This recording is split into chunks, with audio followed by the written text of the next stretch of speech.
Hey family, welcome back to my video. Today we will see, what if Naruto betrayed Konoha, and became the disciple of Akatsuki? Before we start, I would like to extend my sincere thanks to the original author of this story. Your generosity is greatly appreciated. Now enjoy the video. Alright, this is the town. They should be here. I'll have to check every store in order to find them, Sasuke said to himself. Sasuke dashed from store to store in search of his blonde teammate. If he found Naruto, then Itachi would surely be nearby. He didn't know why his brother would want Naruto, but at the moment he didn't care. This was the moment he had waited for. This was why he had fostered his hatred, why he had trained to grow strong. Damn it! Where the hell is Naruto? Sasuke shouted angrily as he ran to the next store. Naruto was interrupted from his practice by a knock. Did he get rejected already? Naruto asked himself with slight amusement. Naruto hopped off the bed and slipped on his sandals. He grabbed the keys to unlock the door. Another knock sounded. I'm coming, Naruto said, slipping the key into the lock. Naruto turned the key and opened the door to reveal a man in a black cloak with red clouds on it and red eyes to match. Sasuke. No, but he has the Sharingan just like Sasuke. Who is this guy? Naruto wondered. Naruto, you're coming with us, the man stated. It wasn't a request, it was a command.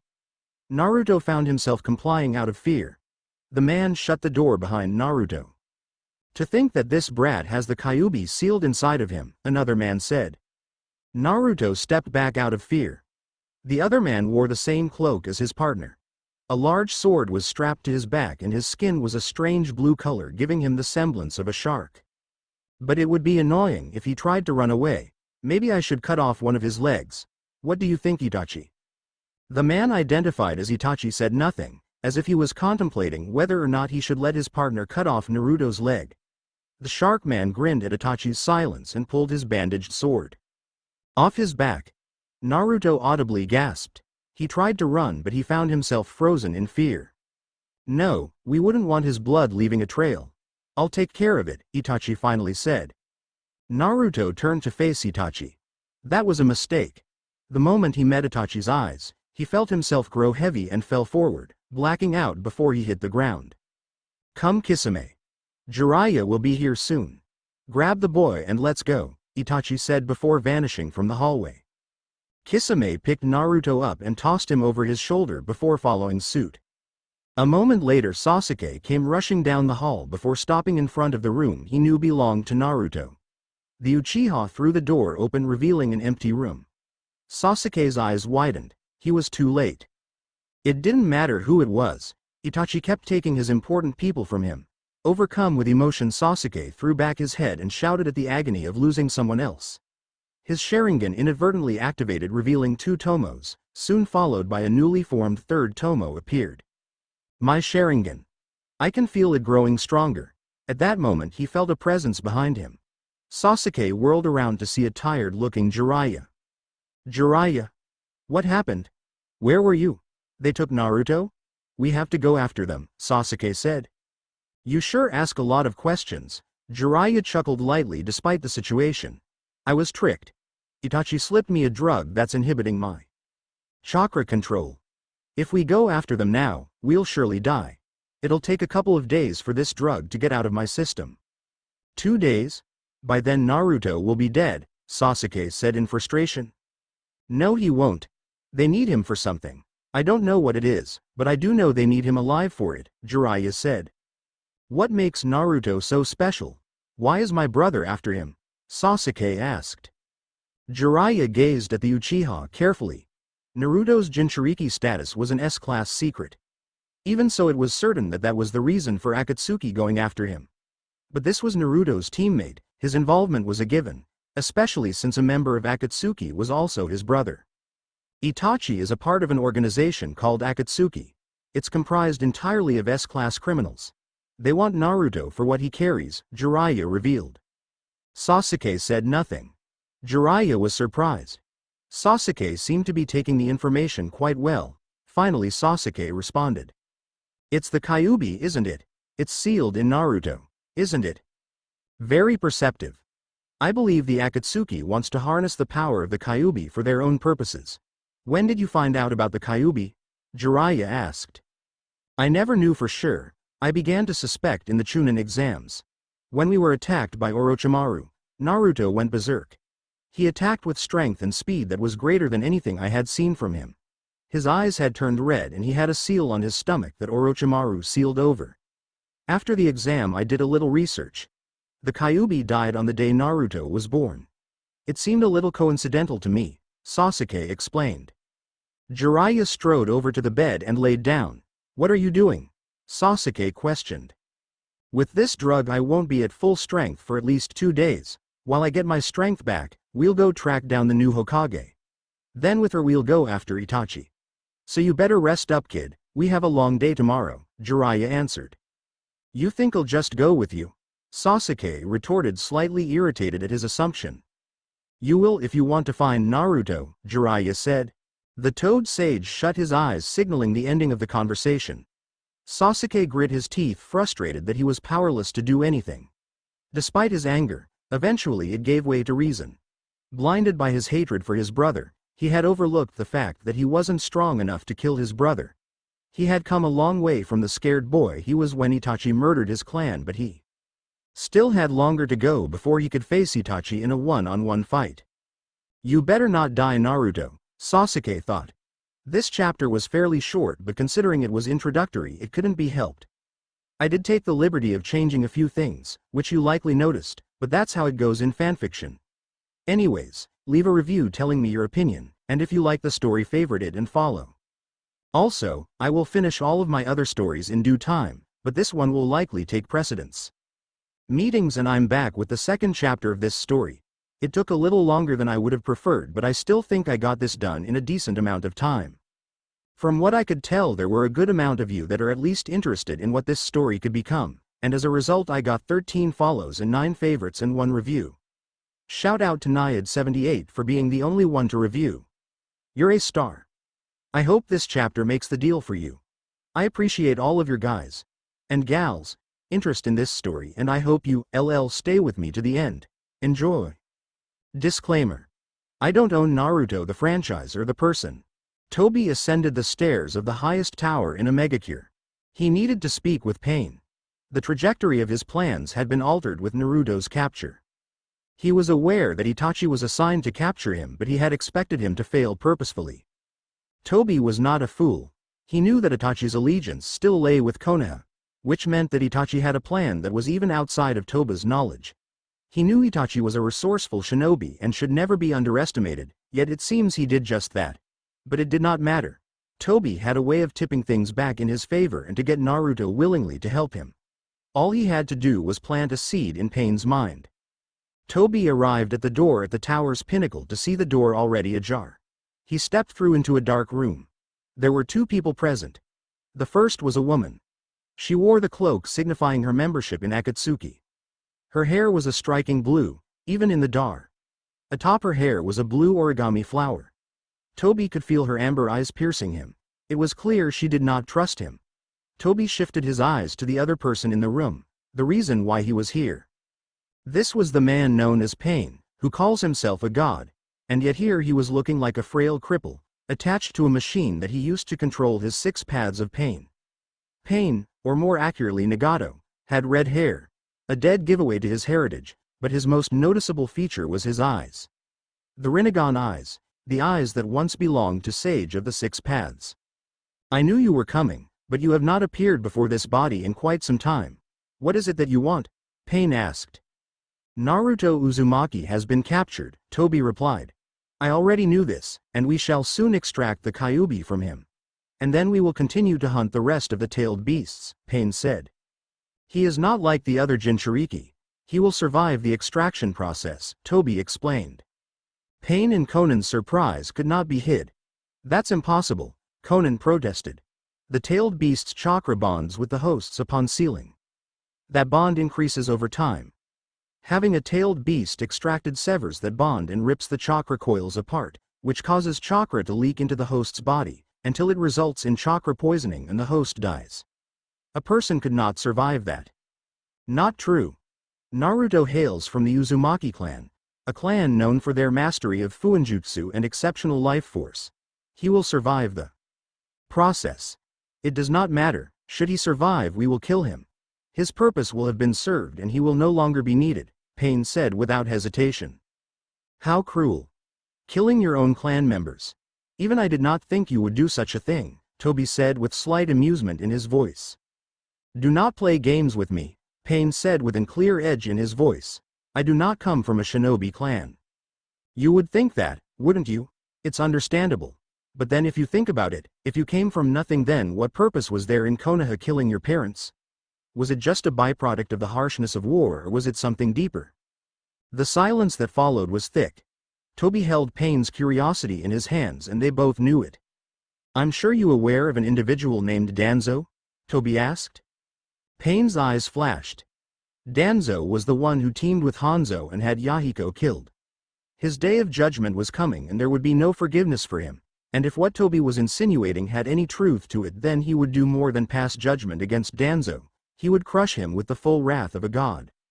When the Uzumaki village was destroyed there were a handful of the clan that was able to escape, your parents were among them and they went into hiding near a megacure. Because of this Danzo feared that they would aid the enemy in their war effort so he had them killed. You might have joined them if not for the timely activation of your Rinnegan. Whether or not you believe me is of no consequence to me, but that boy will survive the extraction. Having finished his explanation, Tobi turned and exited the way he came. Conan looked over at her partner. How would Nagato take this information? Would he let the boy live or deny what he heard and have him killed? What will you do? Conan asked.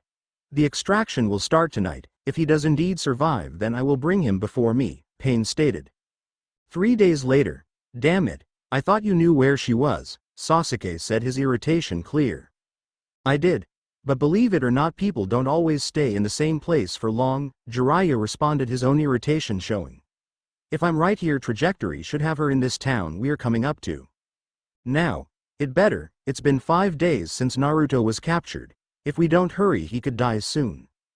The two had run nearly non-stop, stopping only to eat and sleep for a few hours before starting again. So far they had been able to come up with was a few people who said they saw her in the general direction that she was heading in. But at the pace they were going they should overtake her soon. They ran for another hour in silence when Jiraiya suddenly spoke up. There's the town. Hopefully she's still here, Jiraiya said. The town was relatively small. There were not many houses or attractions, however there were quite a few hotels and bars.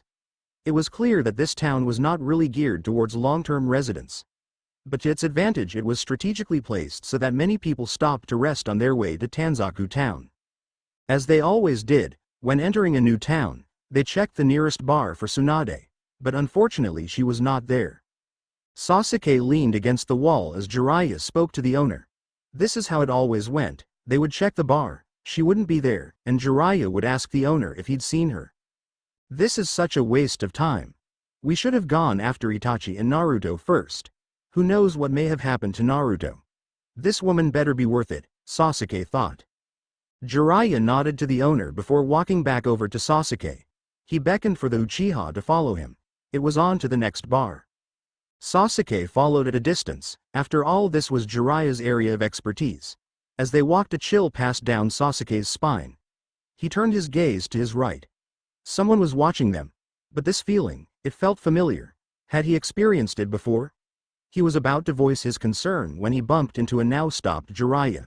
A small bird had landed on his arm. Jiraiya pulled a small scroll off the bird's leg, then let it fly off. Jiraiya swept across the scroll before he pocketed it. We need to hurry, Itachi has been found, Jiraiya said. Where is he? Is Naruto still alive? Sasuke asked urgently. He's not too far. He's only about 2 days away, and my contact could not confirm if Naruto was alive, Jiraiya said grimly. Once we finish checking this town we are going after Naruto regardless if we find Tsunade. Sasuke nodded. The Uchiha hung back slightly as the sage entered the next bar. Sasuke looked over his shoulder and flashed his Sharingan. There was a slight movement just outside of the line of buildings along the street. If he hadn't had his Sharingan activated he would have missed it, but he saw enough to confirm his suspicions. They were being followed. He couldn't tell by whom, but they were definitely strong. Sasuke hurried into the bar. Hey Jiraiya, did you find her? He asked. Jiraiya was currently staring at a blonde woman. Sasuke looked at the woman questioningly. He had no idea what Tsunade looked like. All he knew was that she was a similar age to Jiraiya and was supposedly a strong shinobi who was an unrivaled medic. This woman looked no older than Kakashi. Tsunade. Jiraiya burst out. Jiraiya? Tsunade responded with equal volume and confusion. It's been a long time, hasn't it? Care to share a drink? Jiraiya asked, taking a seat at the table. I thought you said Tsunade was the same age as you. She looks too young, Sasuke said, taking a seat next to the sage. Maybe I just age really well, Tsunade said with a smirk. Sasuke let his dojutsu activate. She had a veil of chakra covering her. She was a transformation technique unlike any he had seen before. It was permanent, but the amount of chakra required was negligible, especially if she was the legendary Sannin they were looking for, but the chakra control needed was unreal. An Uchiha, Tsunade observed. I've met some of you in the past. Bunch of arrogant bastards. It's probably what got them all killed. Sasuke glared at her. Well, I don't see any of your clan members running around either. Now, let's not argue, Shizune said, trying to disarm the situation. Yes, we did not come to argue. We actually need your help, Tsunade, Jiraiya said. Tsunade poured herself a drink and waited for his request. The village has asked you to be the next Hokage, Jiraiya revealed. Tsunade raised an eyebrow. Last she heard, Tobi had been Hokage since there was no one suitable fourth job after the Yondaime died. Did the old man finally decide to retire? Tsunade joked. No, he's dead. Orochimaru killed him, Jiraiya said. What? Tsunade and Sasuke said simultaneously. It was during the invasion. He trapped Sarutobi-sensei inside a barrier. Orochimaru used a jutsu that resurrected the first two Hokage. Wait, he resurrected my grandfather? Tsunade asked through barely contained rage. It was an imperfect resurrection. He was just an animated corpse with a soul forced into it. He just looked like him, nothing more, Jiraiya explained. Tsunade nodded, calming down. Anyways, it was almost too much for Sarutobi-sensei, but he used the Shiki-Fujin to counter Orochimaru's resurrection technique. He almost got Orochimaru too, but all he could get was his arms, Jiraiya continued. To be able to fight equally with the Hokage, Orochimaru really was toying with me in the Forest of Death that time, Sasuke realized thinking back. Sasuke reached up to his neck where his curse mark. This action did not go unnoticed by Jiraiya. He was aware of the mark Orochimaru put on those that interested him. This boy would be coming up to a choice soon, and all he could do was hope that he would choose correctly. That figures, Tsunade said. He went and threw his life away for the village, just like every other Hokage. Only a fool would want to be Hokage. Sasuke snorted. Tsunade's last statement reminded him of Naruto. What's so funny? Tsunade demanded. My teammate, Naruto, wants to be Hokage. Coincidentally, most people would call him a fool, Sasuke said. Tsunade turned a questioning look to her former teammate. Jiraiya nodded, confirming her suspicions. This was the same Naruto who was the Kyuubi Jinchuriki, and the son of Minato Namikaze and Kushina Uzumaki. That actually brings me to my second request. Naruto has been captured and I need your help to save him. I don't care if you accept the Hokage position, but please help me save Naruto, Jiraiya pleaded. Tsunade was taken aback. She had never heard Jiraiya beg for anything before. She had never met Naruto before, and she barely knew his parents. Other than Shizune, she had no one else she truly cared for. Well, and Jiraiya. But she would never tell him. All right, Jiraiya. Since you're so insistent, I'll help you, Tsunade agreed. But you owe me a favor. Thank you. Let's hurry, we don't have much time. Sasuke and Jiraiya slid out of the booth and left the bar with Tsunade and Shizune quickly following. What was waiting for them was the last thing any of them wanted to see. Well, isn't this a pleasant surprise? It's been a while since all the Sannin were together like this. It's rather nostalgic, the snake Sannin chuckled to himself. White. That was all Naruto could see. But he couldn't tell where he was, or if he was even anywhere at all. Was this what death was like? No, everything hurt too much for him to be dead. It hurt too much for him to do anything. Even thinking racked his body with pain. Naruto curled into a fetal position hoping to reduce the pain. It didn't work. He opened his mouth trying to scream out, but his voice failed him. He wasn't dead yet, but was this what it felt like to die? And then he heard it. It was like a whisper on the wind. At first Naruto thought he had gone insane from the intense pain, but then he heard it again, only closer this time. It was a voice. Someone was here with him.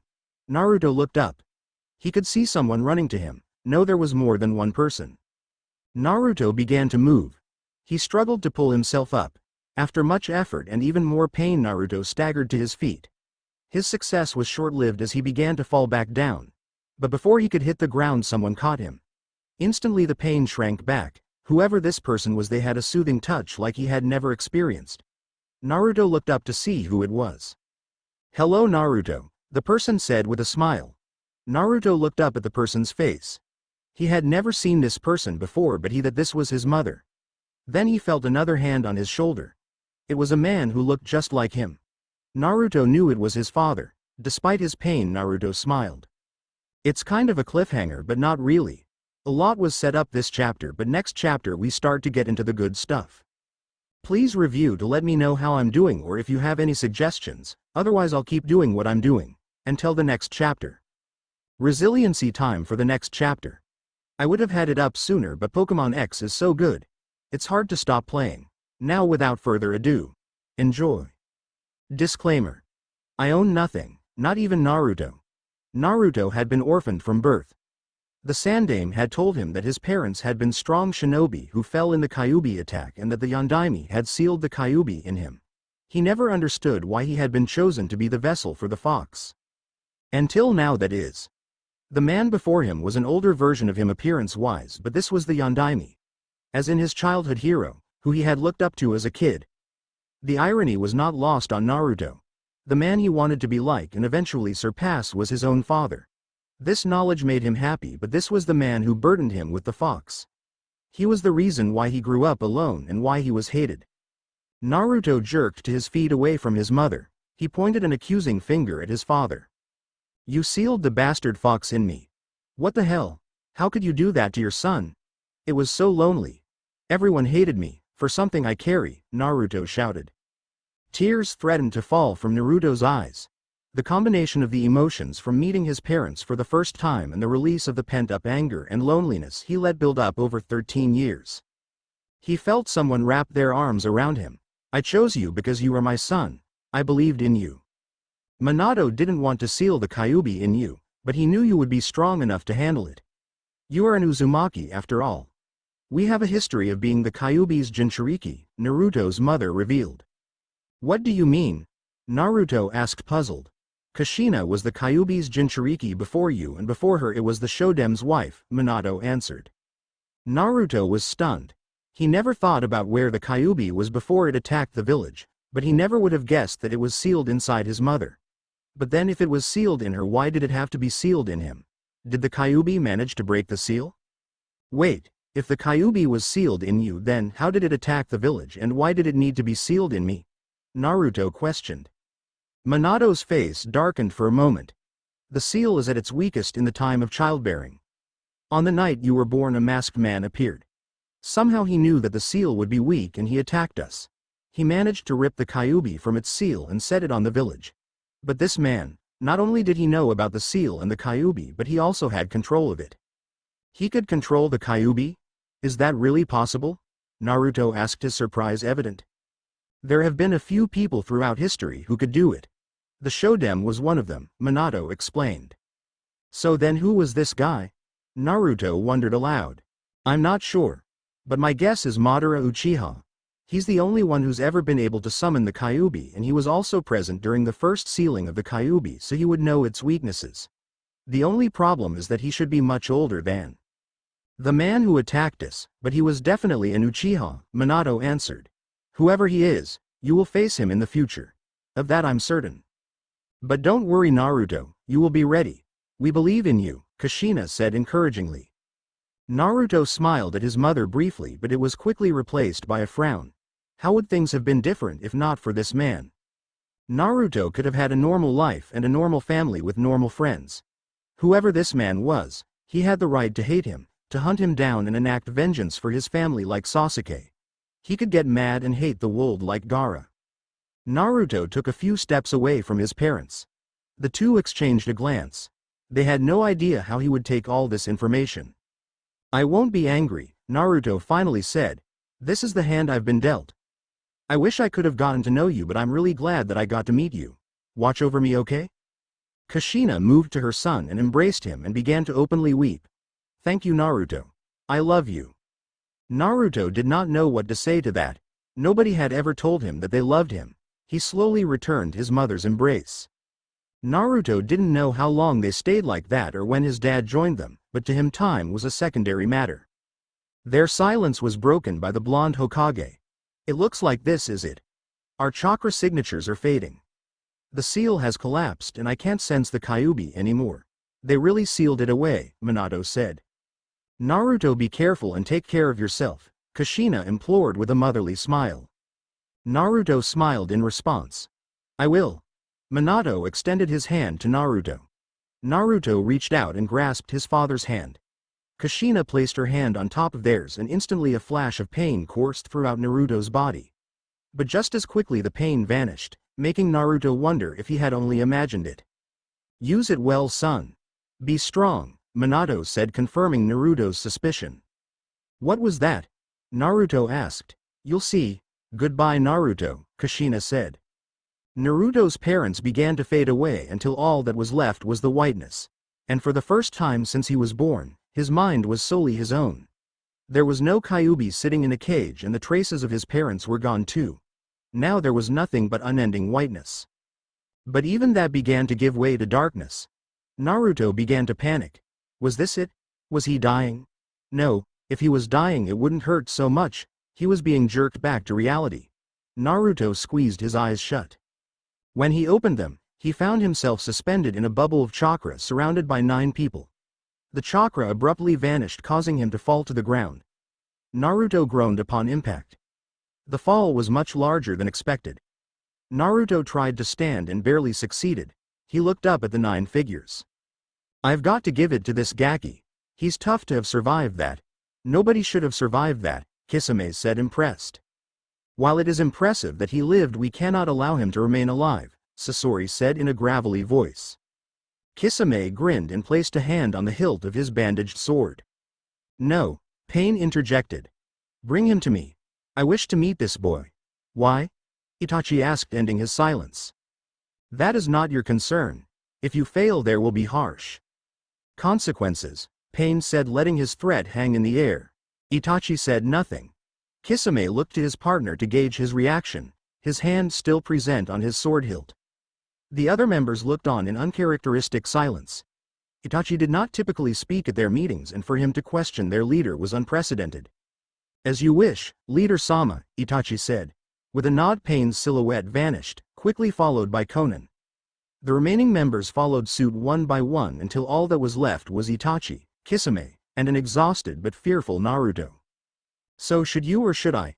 Kisame asked, his hand having never left his sword. "No, we shall let Naruto-kun to remain conscious this time," Itachi said. "He's much too tired to run and he certainly cannot outrun either of us." Itachi appeared beside the blonde genin, much to the surprise of Naruto. Kisame emulated his partner and appeared behind the genin. "Our leader would not want to meet you if you were not important to him in some fashion. He certainly doesn't want to kill you. In fact, he was the only one not surprised that you survived the extraction," Itachi said to Naruto. What he failed to mention that he also had expected Naruto to survive, but even Pain's reasons for wanting to meet Naruto eluded him. "You are one lucky Gaki, or maybe you're unlucky. We'll see, won't we?" Kisame asked with a shark-like grin. Naruto's voice failed him, so he just nodded. Kisame chuckled at the boy's obvious fear. Itachi said nothing and began to make his way to the exit. As the unlikely trio exited the cave, both Naruto and Itachi were wondering the same thing. What did the leader of Akatsuki want with Naruto? Tsunade placed a hand onto her shoulder and applied healing chakra. Her hand began to glow green and his shoulder was healed shortly after. She had severely underestimated her opponent. Using a chakra scalpel, Kabuto had managed to dislocate her shoulder and sever her hamstring. If not for her healing prowess, she would surely be beaten. He had also incapacitated Shizune by rendering her right arm and leg useless. But she wasn't called a Sannin for nothing. She had managed quite a few hits in herself but nothing direct. But even a graze from one of her punches was enough to break bones.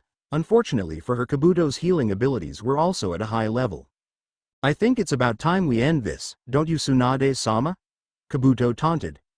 Tsunade dashed forward in response, ready to break the man's skull. But Kabuto made no move to dodge. Instead, he pulled out a kunai. This confused Tsunade. Kabuto's fighting style did not include kunai. "No matter, I'll end this in one blow," Tsunade thought. Just as Tsunade neared, Kabuto acted. He brought up his kunai and dragged it across his palm, allowing his blood to run freely. At the sight of the blood, Tsunade's hemophobia kicked in. All movement came to a halt and she fell to her knees shivering. "You might be a legendary Sannin, but I know your weakness. And I must say I'm quite disappointed, to be crippled by something as simple as blood," Kabuto mocked. At that moment, Kabuto's instincts kicked in and he jumped back, but not before his side was grazed by a Chidori.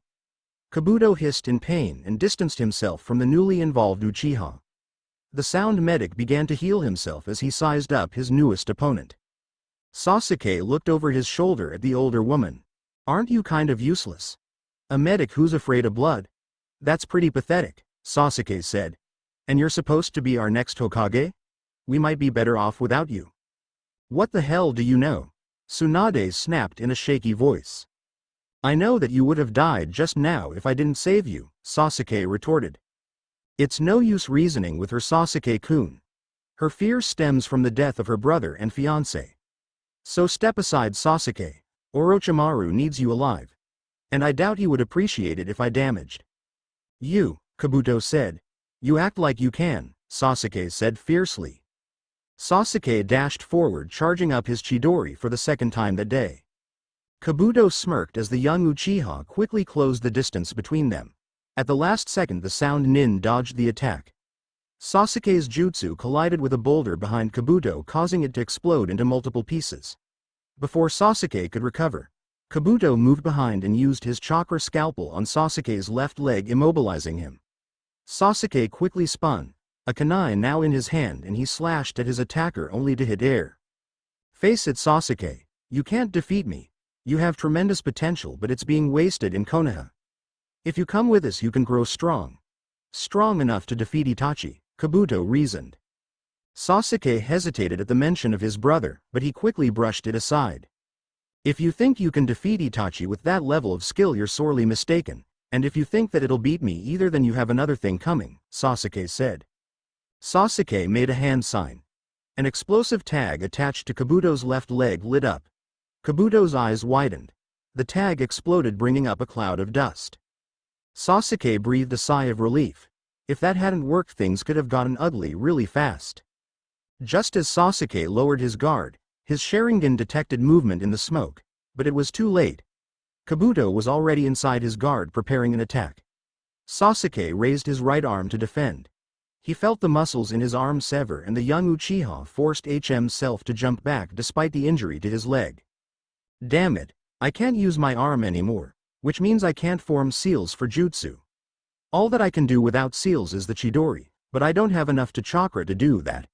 The last time I tried it with this much chakra, the curse mark activated," Sasuke thought. Kabuto pushed his glasses up on his nose and smirked. "Well, I am impressed. You knew I would be more focused on dodging your Chidori, that I wouldn't you place the explosive tag on me. And it almost worked too. But you're clearly in no condition to fight anymore, so if you'll excuse me," Kabuto said, turning back to Tsunade. "Now where were we, Tsunade-sama?" Kabuto pulled his kunai out again. Tsunade made no move, still frozen in fear. "Tsunade-sama, you have to move," Shizune urged. Her words fell on deaf ears as Tsunade made no move to escape. Kabuto's kunai descended and was answered by a splash of blood. 1 week later. "So this is a megacure?" Naruto asked. "It sure rains a lot in this country." "You're not worried about getting a little wet, are you, Gaki?" Kisame mocked. "Hardly, but I'd like to keep your potential weapons to a minimum," Naruto retorted. Kisame laughed at that, and even Itachi allowed himself a smirk. Over the past week the young genin had come to know the two missing nin a little. Both men, while highly dangerous, could be amiable. Naruto shared Kisame's love of fighting, but maybe not on the same level. Naruto told the Shark Man of his encounter of Zabuza, another member of the Seven Swordsmen. Kisame had been surprised that Naruto had survived an encounter with the Demon of the Mist, but that his words were able to reach him and change him. Itachi on the other hand was silent for the most part, but according to Kisame he was always like that, never saying much, though on occasion he would ask a question, usually concerning his younger brother. It seems that this is where we part ways, Naruto. Though I imagine we will meet again soon, Itachi said mysteriously. The Uchiha turned and walked away, letting his words hang in the air. Kisame shook his head at his partner. Try not to die, and maybe we'll get to fight one day, Kisame said with a grin before following his partner. I'll have to train a ton, if I ever hope to be on a high enough level to fight him, Naruto mumbled to himself. With a sigh, Naruto turned to the village and entered through the gate. None of the shinobi made any attempt to stop him, even though he was wearing the Hite-ite of another shinobi village. Rather, it was like people purposely got out of his way, as if they were expecting him. Naruto had no idea where he was going or even who he was meeting. All he knew about this guy was that he leader of Akatsuki and he was called Pain. And his eyes, he had noticed them back in the cave. They were a grayish purple with rings in them. Itachi had called them the Rinnegan. He had yet to see anyone like that. As he neared the center of the village he felt someone watching him. Naruto turned around, but he saw nobody suspicious there. His instincts then kicked in and he looked up. At the top of the tower was a figure. Even from the great distance Naruto could see the Rinnegan eyes of the figure. This was Pain. Immediately Naruto felt a presence behind him. The genin turned to see a woman with blue hair and amber eyes wearing the cloak of Akatsuki. She's really pretty, but she seems kind of scary, Naruto thought. You must be Naruto. Pain is expecting you. Come with me, the woman said and began to lead the way. Naruto hurried to follow. What awaited him even he didn't know. Sasuke fingered a kunai as he awaited the arrival of his sensei. Across from him was Sakura and someone Sasuke had never seen. He had identified himself as Sai when arrived and said nothing. The mood was somber, but that was because of their failure to find Naruto. After the battle with Orochimaru and Kabuto, he was too injured to continue the pursuit, so Jiraiya went on alone, but he found nothing. If that damned snake hadn't shown up we might have caught up to Itachi, Sasuke thought. Flashback: Kabuto's kunai halted inches from Tsunade. Suddenly he started to quickly lose feeling in his body. The last thing he saw was the Chidori sticking out of his chest before he never saw again. Sasuke retracted his sparking hand. I told you that you couldn't defeat me with that level of skill, Sasuke scorned. Tsunade looked up at the young genin and her eyes grew wide. The Uchiha was covered in black marks and his left hand was bathed in blood. The boy's eyes returned to their dark color and the boy fell forward. Tsunade reached out and caught him. He heard a chuckling sound behind him before he blacked out. End flashback: he wasn't awake for what happened next, but apparently Orochimaru fled and Jiraiya went after Itachi and returned in the morning having found nothing. In the end Tsunade returned to the village but refused the Hokage position because she felt her fear of blood made her unfit to be Hokage. Instead she decided to work to overcome her fear, and when she did she would lead a new medical division along with Shizune. And because the Sannin had declined the job offer, Kakashi became the new Hokage instead. This brought them to today, the day when Team 7 would begin anew. He and Sakura were to remain on the team, and apparently Sai was their new teammate. But they had no idea who their sensei would be. The unsuspecting genin had no idea they were about to find out who it would be in a dangerous fashion. A kunai came flying towards the still-seated Sai. The pale boy moved quickly and ducked under the kunai. He quickly moved to a fighting stance, drawing his tanto. Sasuke followed suit, activating his Sharingan and drawing a kunai. Sakura on the other hand panicked and fell over. Well, it's pretty clear which of you would have survived, a voice said. The three genin turned to see a purple-haired woman. I will be your new sensei, Enko informed with a grin. Oh hell, Sasuke thought. I accelerated things so we can begin to get into the heart of the story. I haven't decided if a time skip will be necessary. We'll see. In the meantime, I'd appreciate your feedback on this chapter.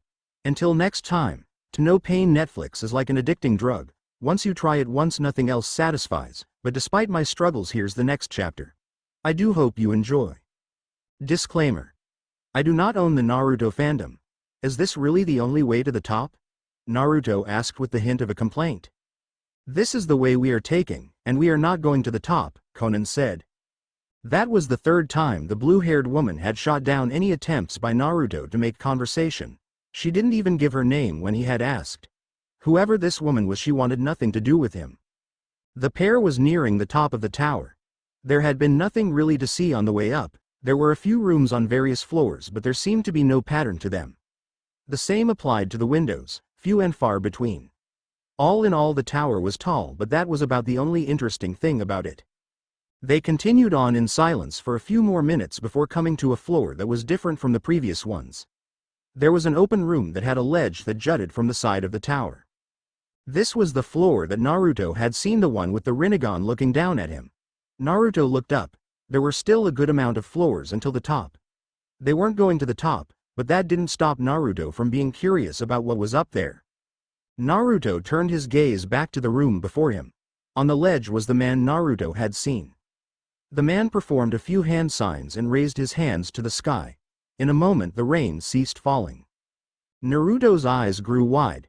Whoever this Pain guy was, he had to be incredibly strong to be able to stop the rain. Pain took one last look over the village before he turned to see his guests. His Rinnegan eyes swept over the two before him. Welcome, Naruto. I am Pain. Nice to meet you, Pain-san. Naruto answered, his nerves building under the harsh gaze of the Rinnegan. Do you know why you are here, Naruto? Pain asked. Naruto shook his head, not trusting his voice. You survived the extraction process, which should be impossible, yet you stand here no different from before the extraction, Pain said. You have piqued my interest. Naruto did not know what to say in response. The leader of Akatsuki was interested in him. Whether or not that was a good thing, Naruto did not know. You will be staying here in the village for the time being. Living quarters have been arranged for you. While you are here, Konan will be your guide. Hang on a second, you just expect me to stay here? But my home is Konoha, Naruto protested. Konoha gave up the search for you. They think you are dead, Pain said. This information shocked Naruto. Konoha had given up on him. All his friends back home, he may never see them again. Did they miss him? Did they even care that he was gone? Naruto didn't know how to process this. He'd always had a home. He'd always had friends. And now he had both stripped from him. The pain of this loss threatened to crush him. Pain looked on with a curious expression. As a child, he had his parents taken from him, and it had caused him great pain and helped him grow. But in this situation, the ones Naruto cared about were giving up on him. How would Naruto answer this pain? Naruto's eyes began to tear up. But then a part of him questioned why he would shed tears for a place that mistreated and only ever offered him hate. They had only ever seen him as a demon, only a few people actually saw the real him. If they would give up on him so easily, then he would do the same thing to them. Naruto reached up and untied his ite from his forehead. Pain nodded his approval. Naruto had been confronted with pain and he had grown. He still had a long way to go, but this was a good sign. We will speak again tomorrow. This is much you and I still have to discuss, Pain said. The Rinnegan turned away from the two, signaling the end of the conversation. Naruto nodded his understanding and also turned to leave. Konan stared at the back of the diva path before following after Naruto. Naruto walked down the stairs with a purpose, as if he was looking for something. Konan was confused. The tower was mostly empty. What could he possibly be looking for? Here it is. Naruto approached the window and proceeded to jump out. Konan's expression turned to one of shock and she rushed to the window. Naruto was sliding down the side of the tower, using his chakra to keep his descent at a manageable pace. Konan shook her head and allowed her body to split into a multitude of paper butterflies. Naruto was laughing as he rapidly descended the height of the tower. There was no way he would walk down the huge tower, not when he could slide down like he was. Naruto was approaching the last 10 floors and jumped off the side of the tower, did a single flip and landed neatly on the ground. To his shock, Konan was standing directly in front of him, waiting for him. Are you finished? Konan asked. Naruto grinned, but then a thought struck him. Wait, how did you get down here so fast? Naruto asked, bewildered. I have my own ways, Konan answered. I am quite a capable shinobi. Wow, you're awesome, Konan-san. Do you think you could teach me? Naruto asked excitedly. Konan looked at the hyperactive genin with a slightly confused look. How could this boy's mood change so easily? Earlier he was ready to cry and now he's excited. She did not understand this boy at all. We'll see, was Konan's response as she began to lead the way once again. Naruto cheered and followed after her. As Konan led the way to Naruto's new living quarters, one thought dominated her mind. The extraction process ripped the chakra coils apart, an injury that should take several months to heal, if they even survived the chakra poisoning, yet in a week Naruto had fully recovered and was using his chakra like he had never sustained the injury. When he had the Kyuubi it would have made more sense, but now it was downright baffling. If Nagato expected to keep this kid around, he was going to be a handful to keep track of. They came to another tower, one that was much shorter than the center tower, but still very tall. Don't tell me we have to climb the stairs again? Naruto complained. If you'd like we can take a more direct route, Konan said. Naruto cocked his head in confusion. Konan leapt towards the building, sticking to the side with her chakra. Naruto grinned and followed after his guide. When they reached the 7th floor they entered through a window coming into an empty but well-lit hallway. Konan walked to the hall's end and opened the room at the end. This is your room. You will stay here until Pain determines what he wants to do with you. The room was nothing flashy, but it was still far better than anything he had lived in Konoha. Do you know why Pain is so interested in me? It has to be more than just because I survived the extraction, Naruto asked nonchalantly as he inspected his new living space. Konan raised an eyebrow. This boy was more perceptive than she had originally given him credit for. I do, but it is not my place to say. As Pain said, you will speak again tomorrow. Perhaps that will shed some light for you. Naruto nodded at this response as he entered into the bedroom off to the side. The bedroom consisted of a bed, a stand at the bedside, 2 separate dressers, and a closet and bathroom in connecting rooms. Naruto approached the bed and placed his Hite on it. Naruto furrowed his brow at the leaf symbol. He was no longer a shinobi of the hidden leaf. What did that mean for him now? Naruto's train of thought was interrupted by his stomach grumbling. I can show you the way to a restaurant if you are hungry. Konan beckoned the boy to follow her. I think that would be best, Naruto said sheepishly. Shortly after the two had seated themselves in a restaurant. A waiter approached them ready to take their order when he noticed who his patrons were. You're God's angel, he exclaimed. Once the man had quieted down, the two placed their orders and awaited the arrival of their food. Naruto looked at the blue-haired woman curiously. This did not go unnoticed by Konan, so she decided to address it directly. Pain is known as a god. I am his messenger. As a result the people call me an angel, Konan explained with a shrug.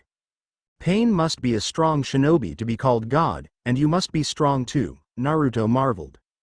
Pain has never lost since he became a shinobi, Konan said. Naruto was surprised. Even the strongest shinobi he had known had lost at some point. To have never lost was amazing. But it made him wonder about his own status as a shinobi again. The food arrived and the two ate in silence as Naruto pondered his next move as a shinobi, or if he could even be called a shinobi anymore. Am I a missing nin? Naruto asked his companion. You're considered to be dead, so technically you're nothing, Konan said matter-of-factly. Naruto's expression turned into one of grim sadness. What was he supposed to do now? What was he supposed to be? All he had ever known was the life of a shinobi. You know, ever since I can remember I've wanted to become a shinobi and be the greatest Hokage ever. I thought if I did those things I would be acknowledged by everyone. I was so lonely back then, everyone hated me and went out of their way to ignore me, and when they didn't do that they would call me names. But I didn't mind, it meant that they actually saw me, if only for a moment. And now my dream is dead, and I'm back to being lonely, but at least I'm not hated, Naruto shared with this woman he barely knew. Konan said nothing. For the first time since she met this boy she was at a loss for words. She had just assumed that he was just some hyperactive knuckleheaded genin, but he had depth to him. The loneliness that he had experienced had shaped a strong person that was the core of Naruto's person. And even more amazing than that was the genuine happiness that he showed on his exterior. Someone of his background should have never turned out the way he did. Konoha was lucky that they did not create a monster. Konan finally spoke. Your dream was never becoming Hokage. It's being acknowledged by people. You don't need to become Hokage to do that. That's just a means to an end. Your dream is not dead and you'll be a shinobi again, Konan said. You really think so? Naruto asked. I'm sure of it, Konan said. Naruto smiled, and for the first time that night Konan returned his smile. Nagato's mind was always busy from the task of maintaining a shinobi village and an organization of S-class missing nin. But today his thoughts were dominated by the arrival of Naruto Uzumaki. It was still uncertain if there was any familial relation between them at all, and truthfully there would be no real way to for sure if there was.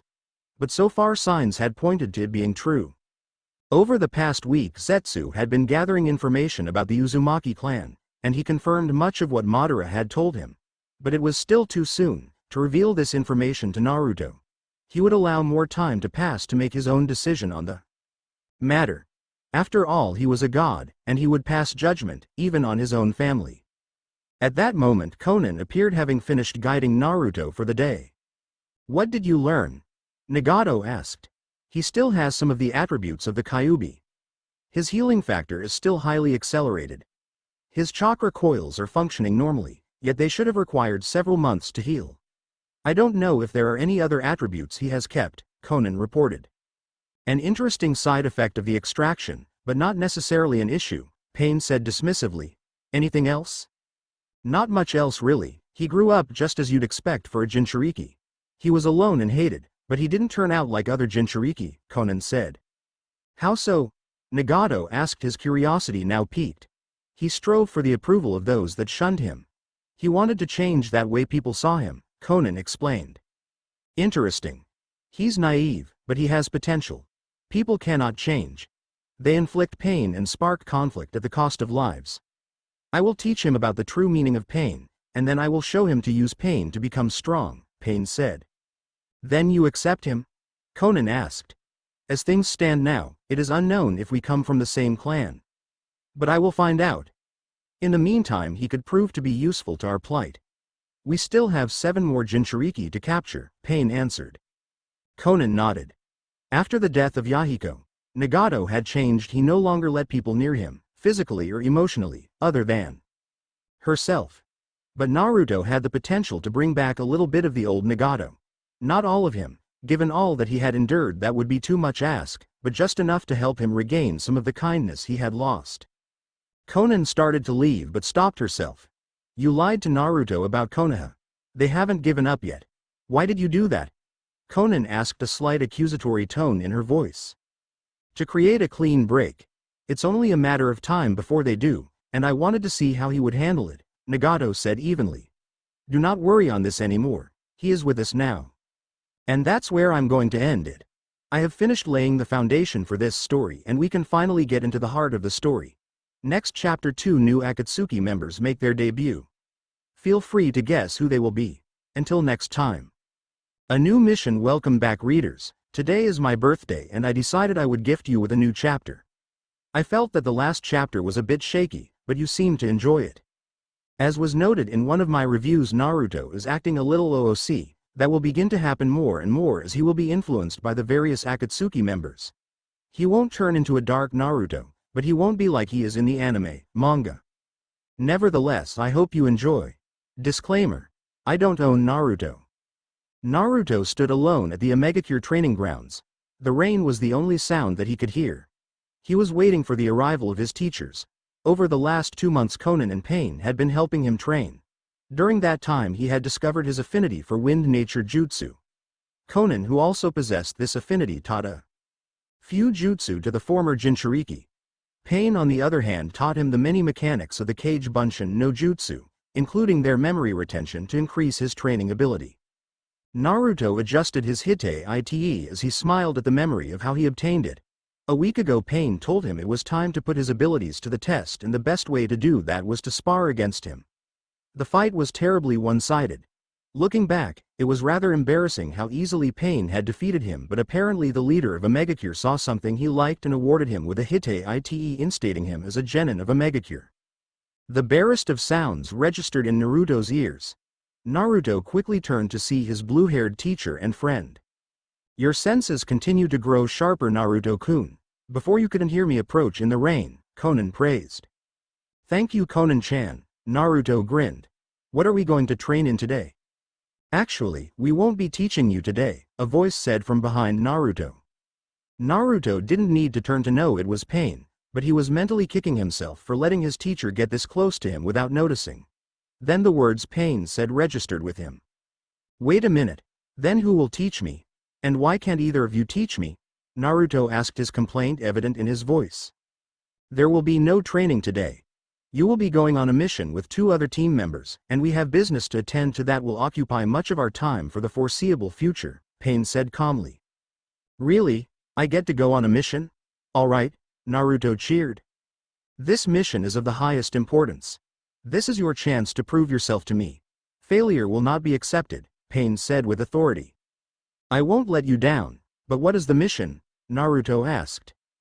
You will find out when you meet your teammates, Pain answered. Well, where are they? Naruto asked, seeing nobody around. They aren't here in the village. Someone will take you to them, Konan answered. Who? Naruto asked quizzically.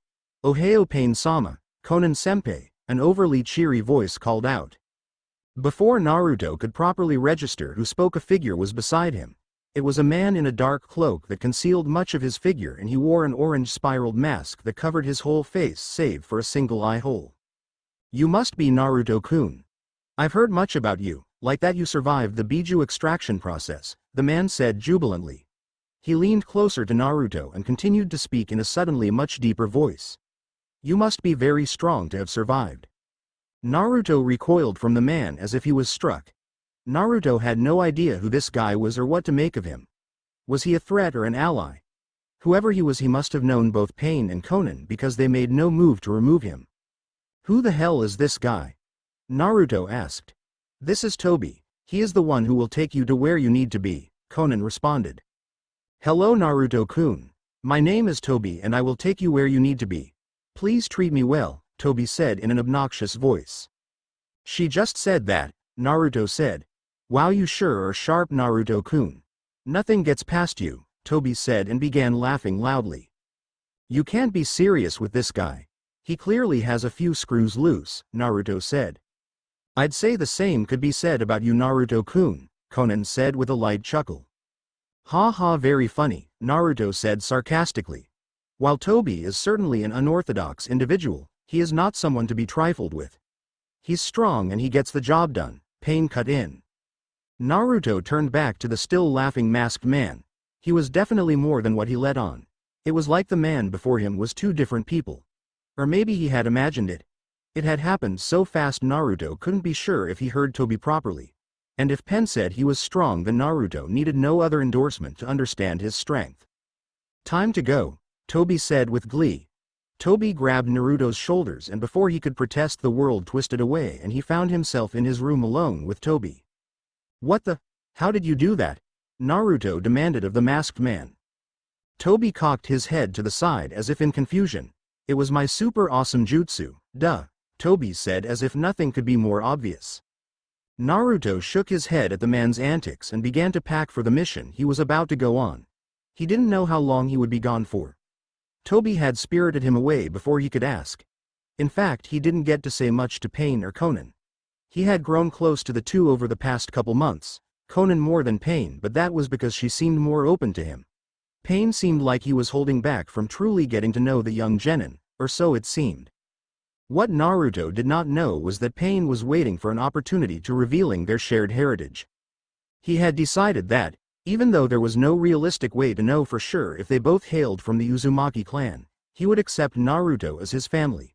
This decision happened to coincide with the same decision to instate Naruto as an official genin of a Megacure, though Pain would deny that one had anything to do with the other.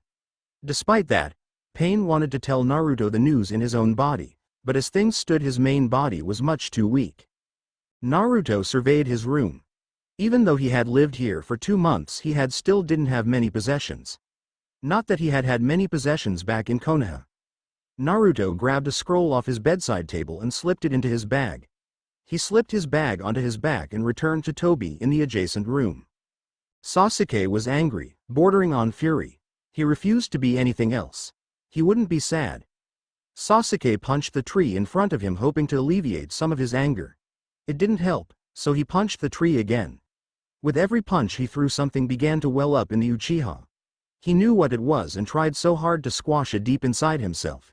He had felt it only once before, the night Itachi had murdered his entire family. Sasuke powered up a Chidori and pierced the tree before him, effectively toppling it. All to no avail. The sorrow that had lurked beneath the surface still threatened to burst forth. "Sasuke, it's time," a voice said from behind him. Sasuke nodded but did not turn to face who he knew was his former sensei, Kakashi. He did not want to seem weak in front of others by crying. When he heard Kakashi leave, Sasuke reached up and wiped his eyes. With a sigh, Sasuke turned and followed after the new Hokage. They had a funeral to attend. Naruto felt himself twist into a new area as the world before him came into focus. The immediate surroundings weren't particularly impressive. They were in a forest, not unlike one in Fire Country. "Tobi, are you sure this is the right place?" Naruto asked. The blonde looked to his right, nothing out of the ordinary. He looked in the opposite direction, still nothing. Naruto turned around and came face to face with a short, hunched-over man wearing an Akatsuki cloak and straw hat. Naruto stumbled back and fell down. "It's about time you got here. You kept us waiting and I don't like to be kept waiting," the man said in a gravelly voice. Sorry about that. I didn't even know about the mission until today. This guy Tobi brought me here. I have no idea how long it took for us to get here," Naruto said, pointing over his shoulder, indicating his traveling partner. "There's no one else here. You showed up here alone, boy." "It's just the three of us," the man said. Naruto, confused, turned around and saw that Tobi was in fact not among them. But then who was the third person the man was referring to? Naruto turned back to face the hunchback man and looked past him. Sitting on a rock was another man wearing an Akatsuki cloak. He had blonde hair that was put up in a ponytail and bangs that covered half of the man's face. "Yo," the man greeted, raising a hand as if to acknowledge Naruto's presence. Naruto stared at the man for a moment as if he was trying to figure something out. Naruto turned back to the hunchback man. "Is that a guy or a girl?" Naruto asked in a whisper. "What the hell is that? Clearly I'm a man. I ought to blow you up for that, but I wouldn't waste my art on the likes of you," the man said indignantly. Naruto had the presence of mind to look embarrassed at his blunder. "That is my partner Deidara, and I am Sasori," Sasori said through a throaty chuckle. "And you are Naruto. Leader Sama told us that you would be joining us on our mission." "Leader Sama? You mean Pain?" Naruto asked. "He is the leader of Akatsuki. He is the strongest of all of us, therefore we refer to him as our leader," Sasori said. Naruto was surprised to hear an open admission to Pain's strength, not because he didn't think Pain was strong. He had a glimpse into Pain's power the last couple of months. But for an entire organization of S-rank missing nin to admit that Pain was stronger than them all was a testament to his power. Naruto was beginning to think that he had underestimated Pain's power, if that was possible. "What is the mission anyways?" Naruto asked. "We're close to Takigakure. We're supposed to capture the seven-tailed Jinchuriki," Sasori explained. Naruto was shocked. Pain wanted him to help capture a Jinchuriki, someone who was just like how he used to be. Did Pain really expect him to help kill someone like him? Naruto questioned whether or not he could actually go through with the mission and why Pain would send him on such a mission in the first place. "Was it wise to send Naruto to capture the Seven Tails?" Conan asked. "This will finally prove whether or not Naruto is loyal to me," Nagato answered. "But either way, Deidara and Sasori will not fail." "Maybe, but was this the right way to test him?" the blue-haired woman questioned. "He's sure to be sympathetic to the Jinchuriki, since not that long ago he was one of them." "All must pass through judgment before God, and Naruto is no different," Nagato said. Conan nodded, seeing no point in pushing the point. Despite the passage of time, Naruto was still vulnerable, though he would never admit it. Conan looked beyond the opening in the wall into the village. It was raining like always. The country was still crying. The day is coming soon, Conan, when Yahiko's dream is realized. There will be peace in this world despite all the pain, Nagato said. Conan looked back at her teammate. Nagato's eyes showed the resolve he spoke with. It was your dream too, Nagato, Conan said softly. Nagato's gaze fell ever so slightly, but it did not go unnoticed by Conan. We should get ready. We have our own mission to attend to, Nagato said. Conan nodded. She would follow Nagato to the end of the earth. She would be the bridge for his dream, even if he was too guilty to accept it as his own. Sasuke watched them lower the body into the ground and begin to pile dirt into the grave. He could hear sobbing behind him. Sasuke turned slightly to see Hinata crying profusely. Truthfully, he wasn't surprised. What did surprise him was that his own teammate, Sakura, shed no tears at all. Kakashi stepped forward once the grave was properly filled. He was a good shinobi. He was willing to lay his life on the line to protect those he cared for, and if not for his role, we may have not survived the invasion. It's a tragedy that things ended this way for him. But he won't be forgotten, the mask-wearing Kage said solemnly. There were more words said by multiple people, but to Sasuke it was all irrelevant. He didn't care about what they had to say, it wouldn't change anything. He was vaguely aware of the attendants leaving, of Anko placing a hand on his shoulder in silence before she left, and of the blank expression on Sai's face before he left. You damn idiot, Sasuke said aloud. You had to go and get yourself killed, didn't you? Sasuke glared at the tombstone before him. The tombed one that read, Naruto Uzumaki. But he wasn't mad at his former teammate. He hated his brother for taking away his friend, and he hated Akatsuki for what they did. I swear to you, Naruto, your death will not go unpunished. I will destroy Akatsuki. Oh no, Sasuke swore vengeance, again. How could Naruto be buried in Konoha if he's on a mission for pain? Don't worry, you'll find out eventually. Next chapter we'll meet the Seven Tails Jinchuriki and see if Naruto can go through with the mission. Until next time. Not so lucky. Hello once again, readers. I know it's been a long time since I've updated, 3 weeks to be exact. So I apologize for the wait. It's been busy for me at work, not to mention the holidays. Now to address a couple reviews. Nightshade 52 Yashira. I wanted to write a longer chapter and I was, but somebody messed with my laptop and closed out Word before I had saved my progress, which wiped out over half of my chapter. Frankly, it was very demoralizing. So this chapter is about my normal length, but next time I'll make it longer. Lazy Guy 90. Thank you for pointing out my misspelling, and no, that's not sarcasm. I don't have a beta reader, so if I make spelling or grammatical errors, bear with me. Kitty 4455. As I said in my AN in chapter 4, I'm not going to turn Naruto into a dark Naruto. As for the Rinnegan, I won't rule anything out, but as things are, the Rinnegan stays with Nagato. Also, I had forgotten that in canon Itachi said the Kyuubi had to be sealed last, otherwise the Geto Mazo would break apart, so I addressed that this chapter. And that's all for now. I hope you enjoy. Disclaimer. You know what it is. Deidara-chan, I thought you said we were almost there. We've been walking for hours now, Naruto complained. Deidara whirled to face his fellow blonde. What the hell is with that Chan stuff? I told you I am not a girl, Deidara shouted. Then don't have a girl's haircut, Naruto retorted. That's it. Deidara reached his hand into his pouch of detonating clay and then tossed a clay spider at the genin. Naruto caught the spider and looked at Deidara with a confused look. Deidara made a hand sign with a wicked grin. The spider immediately exploded, hiding Naruto in a cloud of dust. Excessive as always. Now you probably alerted every Takigakure shinobi of our presence, Sasori said. Don't worry, Sasori. My man. I only used level C1 explosives, it'll be fine, Deidara said, waving off his partner's concerns. Naruto emerged from the dust cloud with little more than a few burn marks on his hands, which were slowly healing. His wounds are healing at an incredible rate. Conan said he had retained his healing ability from when he was the Kyuubi's Jinchuriki, but even this is beyond what it should be, Sasori noted. Is it possible his healing factor has increased even further even without the Kyuubi? Geez, Deidara-chan, I had no idea you were so sensitive, Naruto laughed. I swear, if Leader-sama wasn't so interested in you, I'd kill you right now, Deidara said, glaring at the boy. If we could move on, you two are making me wait. I don't like to be kept waiting, Sasori said with impatience. Naruto gave a big grin to Deidara, further infuriating the missing nin, before following after Sasori. Despite their recent antics, a comfortable silence settled in as the three continued on their mission. They encountered no resistance despite the explosion set off by Deidara.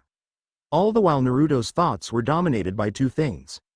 Could he really help capture a fellow Jinchuriki in his meeting with Tobi? He could understand the pain of being a Jinchuriki. What it was like to be lonely and hated. It unsettled him to think he might have to fight another Jinchuriki. It wouldn't be like his fight with Gaara. They would be total strangers with no realistic or believable way of understanding each other's feelings now that he was no longer a vessel of the Kyuubi. And Tobi. He was such an enigma that Naruto had no idea what to make of him, but something about the man stood out. His mask. Naruto recalled his father's words about how a masked man had attacked them at the time of his birth. The blonde couldn't go around accusing every masked man of attacking his now dead parents. But whether or not Tobi had anything to do with that attack, Naruto knew this man was one that he needed to be wary of and avoid fighting, at least at his current level of power. Naruto's train of thought was halted when the three companions happening upon a clearing with a single hut placed in the center. Well, this seems to be the place, our intel indicated, Sasori said. Then how about I send in a greeting? Deidara asked. Before an answer could be given, two clay birds flew through the hut's windows. Art is an explosion. Immediately an explosion followed, blowing a hole in the side of the hut with smoke pouring out. A minute passed before a figure appeared from the smoke cloud. Naruto clenched his fists as he prepared himself for the oncoming fight. Nagato leaned on Konan, as he was incapable of doing standing on his own, due to the injury he received from Hanzo years ago. Before them was the Gedo Mazo. Two of its eyes were opened, as a result of the sealing of two biju.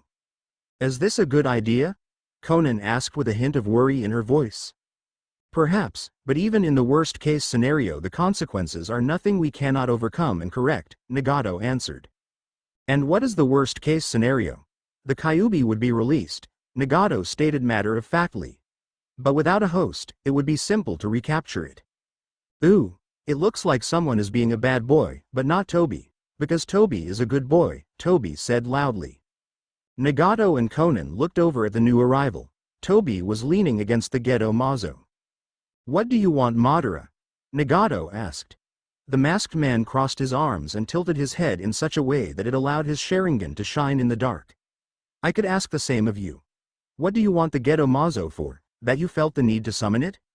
I'm going to use the Kyuubi's chakra to heal this body, and I wasn't aware I needed your permission to summon the Gedo Mazo, Nagato said evenly. You haven't cared when I summoned it in the past, so what do you really want? Nothing, I am merely here to observe, Madara said. Konan narrowed her eyes at the Uchiha. She never trusted the masked man, and she still didn't. Whatever his reason for being here, it was sure to be solely for his own benefit and no one else's. Nagato stared down the man before him, as if trying to discern his true motive. Madara did not waver, and showed nothing to the Rinnegan wielder. Konan, stand back, Nagato finally said. Konan released her support on her partner, allowing Nagato to slip to his knees, since he could not support himself. She then quickly moved away. Shinra Tensai, Nagato said. The black rods in Nagato's back began to shake and then violently flew from his back as the force of his jutsu took effect. Then wounds left behind by the rods began to bleed profusely. Nagato quickly performed several hand signs. In response, the Gedo Mazo's mouth opened and blue cloud of chakra leaked out, enveloping Nagato. Within the blue cloud a small amount of red chakra passed from the Gedo Mazo's mouth into Nagato. The wounds on Nagato stopped bleeding and began to close up. A smirk graced the Uzumaki's face as he stood upright on his own for the first time in years. He could feel his muscles returning to their normal state before the incident with Hanzo. His main body was no longer weak. Nagato halted the chakra flow from the Gedo Mazo with a few more hand signs and watched as the blue chakra dissipated.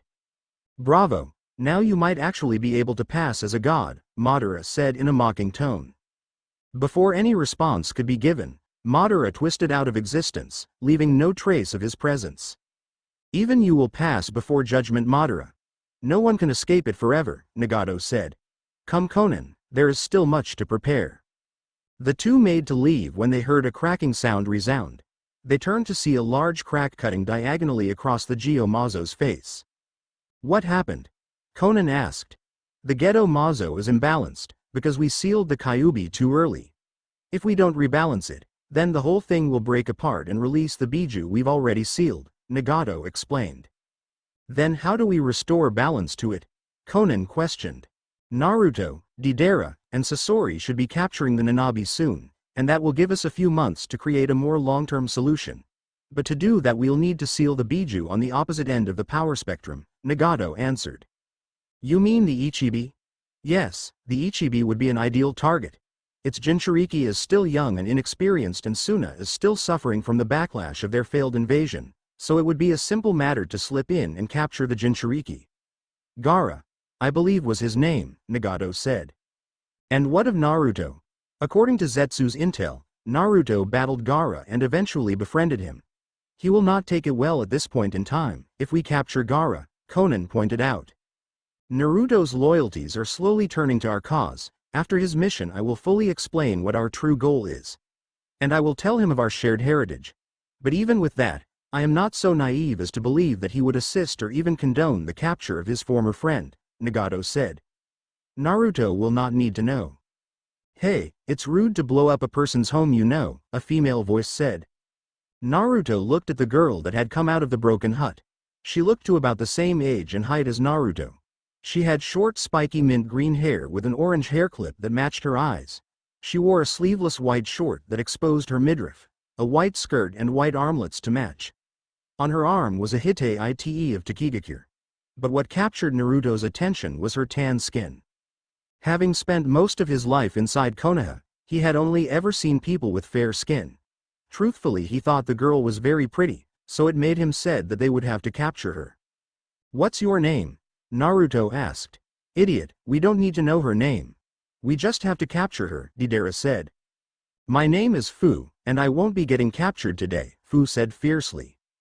Naruto, since this mission is to prove both your strength and loyalty, perhaps you would like to be the one fight her, Sasori suggested.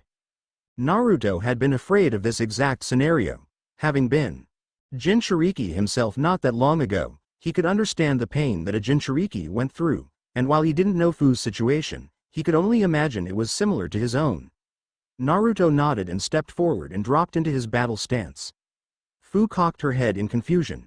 It was clear that this boy was reluctant to fight her, yet he was going to anyways. Fu drew a kunai as she prepared to fight too. If this is how strong your resolve is, then you won't be able to beat me, Fu stated. Fu dashed forward, quickly closing the gap between herself and Naruto. Naruto was shocked at how fast she was and leapt back, barely dodging Fu's initial attack. Fu followed after him, leaving him no chance to counter. Naruto jumped up onto a nearby tree branch and back-flipped off. Fu jumped up to meet him and giving him a gash across his chest. To Fu's surprise, he poofed in a cloud of smoke. Fu twisted around to see Naruto's hands in the snake seal. Wind style. Great breakthrough. A strong gust of wind threw the girl towards the ground. Before she could collide with the ground, wings sprouted from her back and she righted herself. Naruto looked up at the now winged girl, thinking of a new plan of attack. It was clear to him that this girl was poorly trained, similar to how he was when he first graduated from the academy. She did too many frontal attacks, just like he did, but she was much more reliant on her inner demon than he had been. Though if he had known, he likely would have been the same way. With a decent strategy he could take her down, but he would have to be careful. Naruto took some shuriken from his tool pouch and threw them at the girl. She easily dodged and rocketed towards him. Naruto was racing through a set of hand seals, but he was too late as Fu picked him up and flew towards the treetops, and she twisted around and hurled him at the ground. Naruto crashed violently into the ground, creating a small crater. He wiped away a small trickle of blood from his mouth. He leapt towards her, forming yet another set of seals, but she was too quick again and stabbed him with her kunai before he could finish. Naruto smirked at the girl before he poofed away. She turned, and was met with a powerful axe kick to the head that sent her crashing to the ground, creating a small crater of her own and kicking up a cloud of dust. I can't believe you fell for the same trick twice. You should give up. Now, you don't need to get hurt anymore. Just come with us, and you can be rid of the thing that has made you hated and lonely, Naruto urged. Fu climbed out of the crater and faced the boy glaring at him. Red chakra began to swirl around her and envelop her in a dense chakra cloak with 7 tails waving around behind her. I'm not an idiot. If you take the Nanabi out of me, it'll kill me. And I don't want to die, even if I am alone, Fu said with a growl. It doesn't have to. If you give me a chance I can save you from that. You can be free of your burden and finally happy, Naruto pleaded. Liar, Fu shouted. Fu shot forward at an even higher speed than before and struck Naruto with her chakra cloak, sending him flying through a tree. Before he could recover, she was behind him and knocked him back with another blow. Naruto barely managed to flip around onto his feet. Fu stood some distance away, looking at him angrily. I've got to make this quick or this will get ugly for me really fast, Naruto thought. To Naruto's surprise, Fu put her hands into the tiger seal. Whatever she was about to do, it would be her first real technique. Naruto tensed as her prepared for what she had in store. Fu clapped her hands and named her technique. Hiding in scale powder technique. Fu opened her mouth and exhaled a powder from her mouth. Naruto was confused as to what the technique's effect was meant to be. Other than the powder, nothing really happened. The powder suddenly began to shine brightly, blinding, answering his question. Thinking quickly, Naruto clapped his own hands together. Wind style. Gale palm. An isolated gust of wind shot away from Naruto, pushing back the blinding powder. Before he could do any follow-up attack, Fu burst forth from the veil of powder. Naruto stepped back, shocked at her quick recovery. Fu jumped at Naruto, knocking him to the ground, pinned his arms down and bit his neck. Deidara looked over at his partner. What the hell are we watching right now? Naruto struggled against Fu's grip, trying to pull away, but she was proving to be too strong with the aid of her demonic chakra. As he struggled, he suddenly realized something. She was draining his chakra through her bite. Naruto redoubled his efforts to break free, but still to no avail. Then an idea came to him, as he tried to reach his tool pouch. Unfortunately, he couldn't get his arm around his back. Then he changed tactics and pushed against Fu's grip, instead of pulled and reached into her tool pouch and pulled out an explosive. Tag. Hearing the hiss of the explosive tag, Fu released Naruto and leapt away from him as he was consumed in an explosion. Fu wiped away the blood from her mouth. The Nanabi gave her many abilities, but perhaps her most dangerous one was the ability to steal her opponent's chakra, though she was only able to do that by biting them. Fu became alert, as Naruto staggered out of the smoke cloud. He was bleeding from where he was bit, though not as badly as he should have been thanks to his healing ability. He also sported several scorch marks on his arms courtesy of the explosive tag. I really didn't want to have to show my new abilities, but it looks like you're forcing me to, Naruto said. Naruto sprinted towards Fu, all the while making hand seals. Fu moved forward, L-shing out at Naruto, but he ducked underneath the attack and moved inside Fu's guard.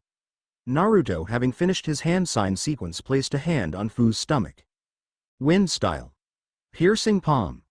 Razor-sharp wind shot from Naruto's palm. It did no damage to Fu herself, but it cleared the chakra cloak on her stomach for just a second. Naruto quickly placed his other hand and twisted slightly on her now unprotected stomach. Fu recovered and smacked Naruto away. Naruto flipped and landed on his feet. He looked over at Fu, who was shocked to see her chakra cloak dissipate. What did you do? Where did my chakra go? Fu asked. Your chakra is still there, but your demon's chakra I sealed back up, Naruto explained. With the type of clothes you wear, it allows you seal to be visible. And I was able to see that whoever put the seal on you allowed it to be loose so that you could easily access your Biju's chakra. All I did was tighten it back up. You won't be access any demonic chakra anytime soon. Fu looked at Naruto with a fearful expression. Naruto was taken aback by this. She was clearly shaken up by what he did. Was she afraid of him or that she wouldn't be able to use her Biju's chakra? Naruto pushed the thought aside and appeared behind her. Fu was still too shaken up to react fast enough, and she suffered a knockout blow to the neck as a result. Don't worry, I said you won't die and I meant it, Naruto said. I hope you felt the chapter was worth the considerable wait. I'll try to be more on time in my next update. As always, leave a review. I'd love to hear your opinion, especially about the fight scene. Next time we'll see how Naruto intends to save Fu and how he was able to close her seal. Until next time. Kindred Spirits, Happy New Year readers. As was requested, I made the chapter longer, not by a crazy amount, but hopefully you are satisfied if only partially. I've noticed that I apologize for taking too long nearly every chapter I post, yet nobody has complained about my lateness yet. Maybe I'm being unnecessarily preemptive. Anyways, enjoy the chapter. Disclaimer. I'm a broke college student, so I own nothing, let alone Naruto. Deidara, Sasori, and Naruto stood near a cave entrance that was inaccessible due to a boulder blocking the entrance. There was a seal on the boulder that Naruto recognized as four-sided seal lock. Before you could remove the main seal, you had to remove the other four branch seals. It was a simple seal that took time to remove more than anything else. More often than not, the four branch seals would be booby-trapped. But there was a bypass to the four-sided lock. If your chakra was tuned into the seal, you could enter with a simple hand sign. Considering this was an Akatsuki base, they knew the bypass to get in. The inside was completely barren and had very little light to see by. Waiting for them was a holographic figure. The figure turned to face the three newcomers. The Rinnegan eyes were unmistakable to Naruto. It was Pain. Pain, I didn't think you would be here, Naruto said, surprised. I must be present to verify the capture and summon the sealing statue, Pain explained. It is good to see that your first mission was a success. You have done well. Naruto grinned at the praise, but it was quickly replaced with a serious look. Pain, there is something I need to ask of you. It's important, Naruto said. Pain looked at his student. He had only known the boy for a few months now, and in that time he had not seen him be this serious. Normally he was a very excitable boy, eager to learn something new. Pain turned to walk away from the group just out of hearing before he beckoned his student to him. What is it? Pain asked, his interest piqued.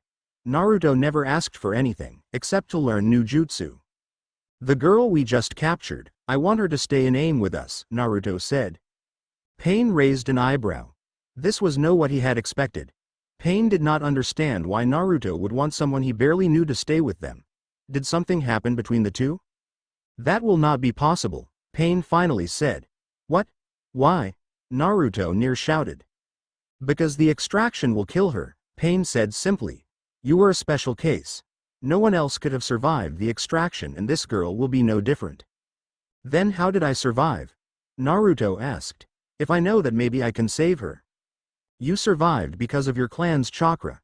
The Uzumaki possess exceptional life force. That is how you survived the actual extraction. And your healing factor saved you from the chakra poisoning. She has neither of those advantages, Pain revealed. But what if I could share those advantages with her? Naruto pressed. It's pointless to talk about what-if scenarios. Do not get your hopes up unnecessarily, Naruto, Pain said. I'm not. I can do this. How? Pain asked. I'll tell you, if you tell me about the Uzumaki, Naruto bargained. Pain smirked internally. This boy was incredibly brazen to believe he could try to bargain with him. If he wanted to know something, there was nothing that could stop him from taking the information he needed. But he had grown attached to Naruto.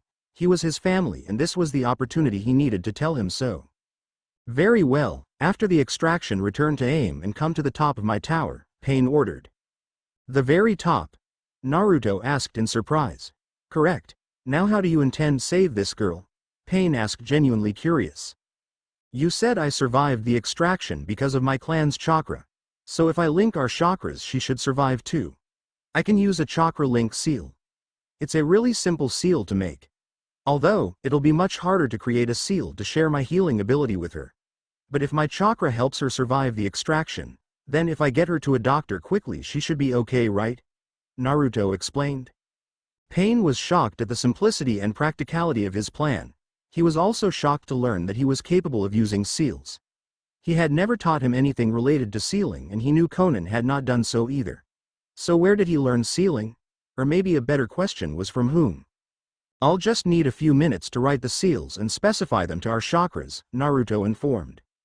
Naruto pulled out a pair of blank tags and a brush and began inscribing the seals.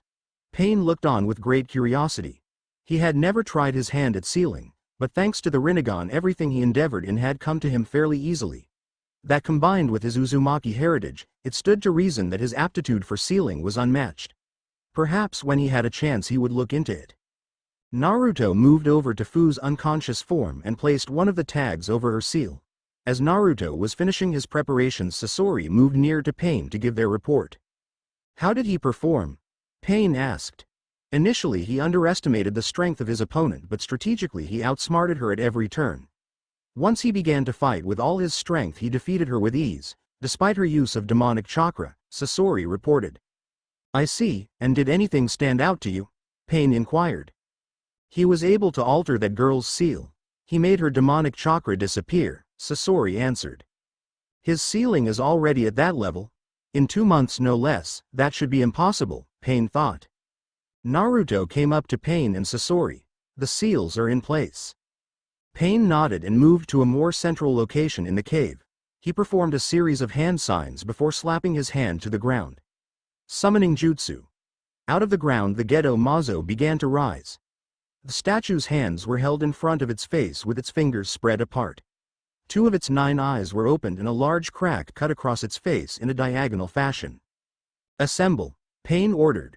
Almost instantly the other 6 members appeared in a holographic state on the fingertips of the Gedo Mazo. Sasori and Deidara jumped up onto their respective places, with Pain quickly following suit. Pain started another string of hand signs ending with the ram seal. Sealing technique. Phantom Dragon's 9 consuming seals. The Gedo Mazo's mouth opened and outshot 9 chakra dragons which fell onto Fu's body. Fu became suspended in the cloud of chakra and the extraction process began. Almost simultaneously Naruto fainted as his chakra was being forcibly and painfully drained. Konan looked over in alarm at her fallen student. Naruto-kun, she called out. Do not worry, Konan. He is merely linked with the girl for now. Focus on the extraction, he will be fine, Pain said. Konan nodded, but did not feel very reassured. Fu stood in a place that could only be described as nothing more than unending whiteness. She had no idea where this place was. She wasn't even sure what she was standing on or if there was a limit to this place. She turned trying to see if the scenery changed at all. Standing behind her was Naruto with a goofy grin on his face. Fu recoiled, caught off guard by his presence. How long were you standing there? Were you ever going to say anything? Fu asked. Not that long and I don't know, maybe, Naruto said with a slight shrug. Could you have been any creepier? Fu asked, clearly disturbed. Naruto's face took on a thoughtful expression. Fu resisted the urge to face palm. Why is he thinking about it? Naruto finally gave a negative answer. Why are you even here? You're the last person that I want to see right now, Fu said. Really? How come? Naruto asked with a slight pout. Because you freaking captured me, Fu half shouted. Oh yeah, but I'm also saving you from dying, Naruto pointed out. And how exactly are you doing that? Fu asked skeptically. With a chakra link seal. I have a special chakra because of my clan. I have a stronger than normal life force. It's what helped me survive my extraction, Naruto answered. Fu blinked as she realized what he was implying. He used to be a Jinchuriki just like her. Wait a minute, you extraction. You were a Jinchuriki too? Fu asked to verify. Naruto gave her a grim smile. Yeah, I was the Jinchuriki of the Kyuubi for Konoha up until a couple months ago. I was captured by Akatsuki and they extracted the Kyuubi from me, but I survived. So their leader took me in and Konoha gave up on me, assuming that I was dead. So yeah, I know what it's like to be so lonely that you'd do anything to be noticed even if it means getting into trouble. I know what it's like to be hated for something beyond your control, and then hating those people back but never showing it just because you want them to accept you. Fu was speechless. Naruto might as well have just written her biography for her. When we fought I said that you wouldn't have to be alone anymore and that you wouldn't die. I meant that.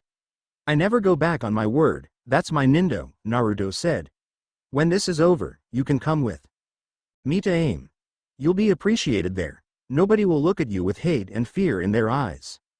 So you just expect me to be forever grateful to you and throw myself at you? Fu asked with an irritated look. Naruto rubbed the back off his head, feeling embarrassed by what she was implying.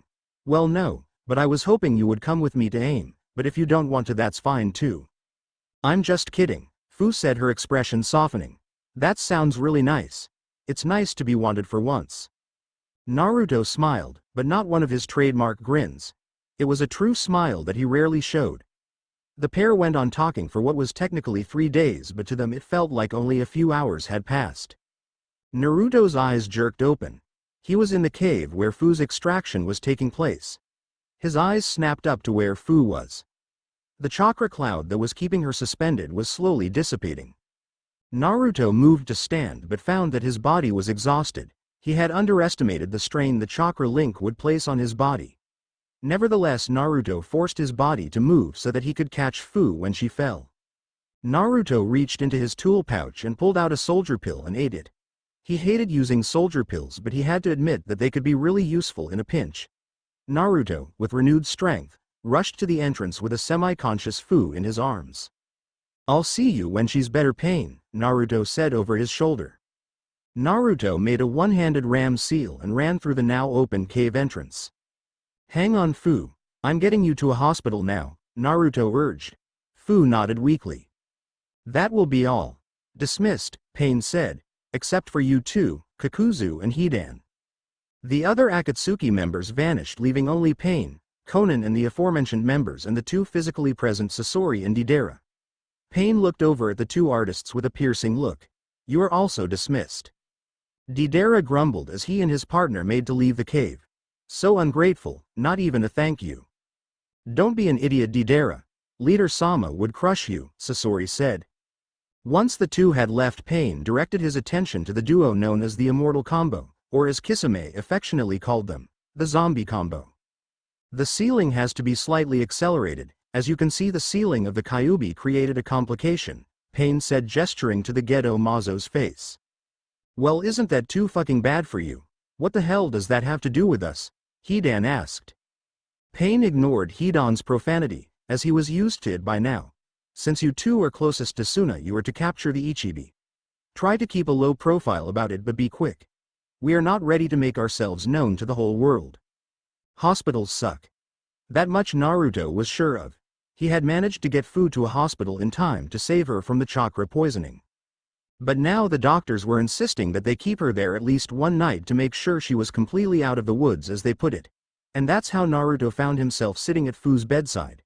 He knew she would be fine, but he felt compelled to stay in case she woke up and wanted to leave. Besides, if he didn't stay, he would have to pay for a hotel room, and he didn't really want to waste his money on something like that. Naruto could feel his eyes begin to droop. He had forgotten how tired he was. The soldier pill had given him a burst of energy that allowed him to get Fu to the hospital and stay alert for several hours after. But he was finally coming down from his energy high. Naruto looked out the window. It was dark anyway. He might as well let himself get some rest. Naruto shut his eyes and let sleep take him. Naruto opened his eyes again in what had felt like mere minutes, but the light from the window indicated that several hours had passed. Naruto looked over at Fu. She was sleeping peacefully and was looking much healthier than the night before. "Ohio, Naruto-kun," an obnoxious voice called out. Naruto turned his head to face the owner of the voice with surprise in his eyes, but his visage quickly hardened as he saw it was. Leaning against the opposite wall was Tobi. Naruto stood ready to fight if he needed to. He knew Tobi technically wasn't his enemy, but that didn't mean that he trusted him. "What do you want?" Naruto asked flatly. "Oh, nothing. I just wanted to congratulate you on completing your mission," Tobi said cheerily. Naruto glared at Tobi. Naruto was normally a fairly trusting person, but this masked man was clearly dangerous. The blonde boy knew that Tobi's sudden appearance was because of Fu. He moved closer to Fu, standing by her protectively. "If you touch her, I'll kill you," Naruto said in an icy voice. "And that's a promise." Tobi backed away, throwing his hands up, covering his face. "Geez, so scary." "Cut the crap, Tobi," Naruto ordered. Tobi stood up straight and looked Naruto straight in the face. "You are treading too close to a very thin line. I would advise you step away," Tobi said in a deeper voice. "What are you talking about?" Naruto asked. Tobi ignored him and stepped closer, letting the light revealing his Sharingan eye. Naruto's eyes widened at the Kekkei Genkai. "You would not want me as an enemy." With that, Tobi twisted out of existence, leaving no trace of his recent presence. Naruto stood both confused at what Tobi had meant by saying he was close to stepping a Vera line. What line was he referring to? But even more than that, he had the Sharingan and wore a mask, just like the man who caused the Kyuubi attack on Konoha when he was born. He felt Fu begin to stir behind him. Naruto pushed those thoughts from his head and put on a smile as he turned to face his companion. Nagato looked over a megacure from the top of his tower, this tower that he had used to transmit his chakra from to control his 6 paths of pain. But now his main body was completely healed, including the atrophy his muscles had undergone over the years. The Kyuubi's chakra was truly amazing. "Hello, Pain, are you in here?" someone called out. Nagato recognized the voice as Naruto's. 2 weeks had passed since he had told Naruto to come to the top of this tower. Now was the time for all truths to be put out in the open. Nagato moved into the open so that Naruto could see him. "Who are you?" Naruto asked, confused. "I am Pain," Nagato said. "What? No, you aren't. You don't look anything like Pain," Naruto said skeptically. Then he noticed Nagato's Rinnegan eyes. "Wait, how could you have those eyes? Only Pain has them. The Pain you know is one of my paths of pain. I'm sure you noticed the piercings that he has. Those are chakra receivers. With them I can transmit my chakra into a construct," Nagato explained. "If that's true, then why did you always use that other body to talk to me?" Naruto asked.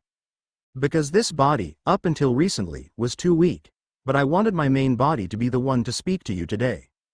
Naruto nodded. "That's fine by me. So tell me about the Uzumaki clan," the boy said eagerly. "All in good time, but do not forget, Naruto, there is something you need to tell me. Knowledge of Fuinjutsu is hard to come by, let alone the skill required for putting it to practice," Nagato said. "Oh right. Well, that was actually because of the extraction. When you were taking the Kyuubi from me, I was able to meet my parents because they had left chakra signatures in my seal. They left me all their knowledge of ninjutsu and fuinjutsu that they had, in the hopes it would help me in the future," Naruto said with a smile at the memory. "If that's the case, then why have you never used any of their ninjutsu or fuinjutsu before?" Nagato asked. "Well, even though I have the knowledge of their jutsu, it's still hard to actually use them. My parents had some pretty cool jutsu, but I want that to be their legacy. I'll create my own jutsu and my own legacy," Naruto answered. Nagato was surprised at the genin's answer. Typically Naruto was eager to learn any and all jutsu. Over the 2 months he had trained with him, not a day passed without Naruto asking if he would be learning a new jutsu. "So then why do you use fuinjutsu?" "Well, it turns out that I'm really good at it. Apparently my clan is naturally skilled at it. Although, I had to go off the memories of my parents, so right now I can only write seals like seal locks, storage seals, chakra suppressor seals, chakra link seals, and explosive tags. And I can slightly alter more complex seals that have already been written, but not by much since I still don't know all the parts of higher level seals," Naruto said. "I was kinda hoping to get better at it and try and catch you off guard with it in a spar, but Fu forced me to use it against her." Nagato blinked. "You mean to tell me that you've basically been training yourself in fuinjutsu with only the memories of your parents as a reference point?" Naruto nodded. "You continue to surprise me, Naruto," Nagato said, shaking his head. "You're either really lucky or really stupid, but it's likely both." Naruto laughed at the backhanded compliment, and even Nagato lightly chuckled. This was the first time he had talked to Pain this casually or for this long. It was nice. He wasn't talking down to him like he was his superior or even his teacher. They were talking like they were friends. As their laughter died down, Nagato grew serious once more. "Naruto, you asked me to tell you what I know about the Uzumaki clan," Nagato began. Naruto nodded as Nagato continued. "Well, truthfully, I don't know much more about them than you do. The Uzumaki clan was known for their exceptional life force, higher than average longevity, large chakra reserves, natural aptitude for fuinjutsu, and their red hair. Their hidden village was ultimately destroyed because of people's fear of their skill with fuinjutsu. After that, the remaining survivors scattered and settled wherever they felt it was safe." If Naruto wasn't already standing, he would have leapt to this feat at what Nagato was saying. There were people out there who were from the same clan as him. He actually had a family. There are other Uzumakis out there. I thought I was the last one? Where are they? Naruto asked, his excitement building. "Well, I heard some settled in Konoha, considering they had strong ties there already. The Shodem's wife was an Uzumaki, and so was your mother, of course. So any descendants from the Shodem would technically be in your clan. Did you ever see anybody in Konoha with red hair? Nagato asked, genuinely curious. Naruto scrunched his face up in thought before he shook his head. No, I didn't, but wherever they are I'll find them and I'll make my clan strong again. I do actually happen to know where one of them is, Nagato revealed. You do? Where at? Naruto asked, almost bouncing with excitement. Here in a megacure, Nagato answered. Naruto responded with a puzzled look. After the fall, a woman came to live not too far from this village. She met a man that she would eventually have a son with. But this was during the Second Great Ninja War. During that time, this land was a battleground for the hidden villages that took part. 2 Konoha shinobi entered them and killed them, but they had a son and he killed the 2 Konoha shinobi for what they did. It was actually on that day that I first activated the Rinnegan, though I didn't remember for a while. Wait, what? That kid was you? Konoha killed your parents and you're an Uzumaki too? Naruto practically shouted. Basically, Nagato said.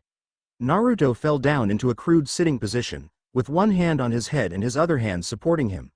All this time he still had family, and it was the man that had nearly killed him when they first met. The whole thing felt rather ironic to the young genin as he flopped backwards. That's why he was interested in me but was hesitant to get too close when we first met. He wanted to be sure if we were really in the same clan, Naruto thought.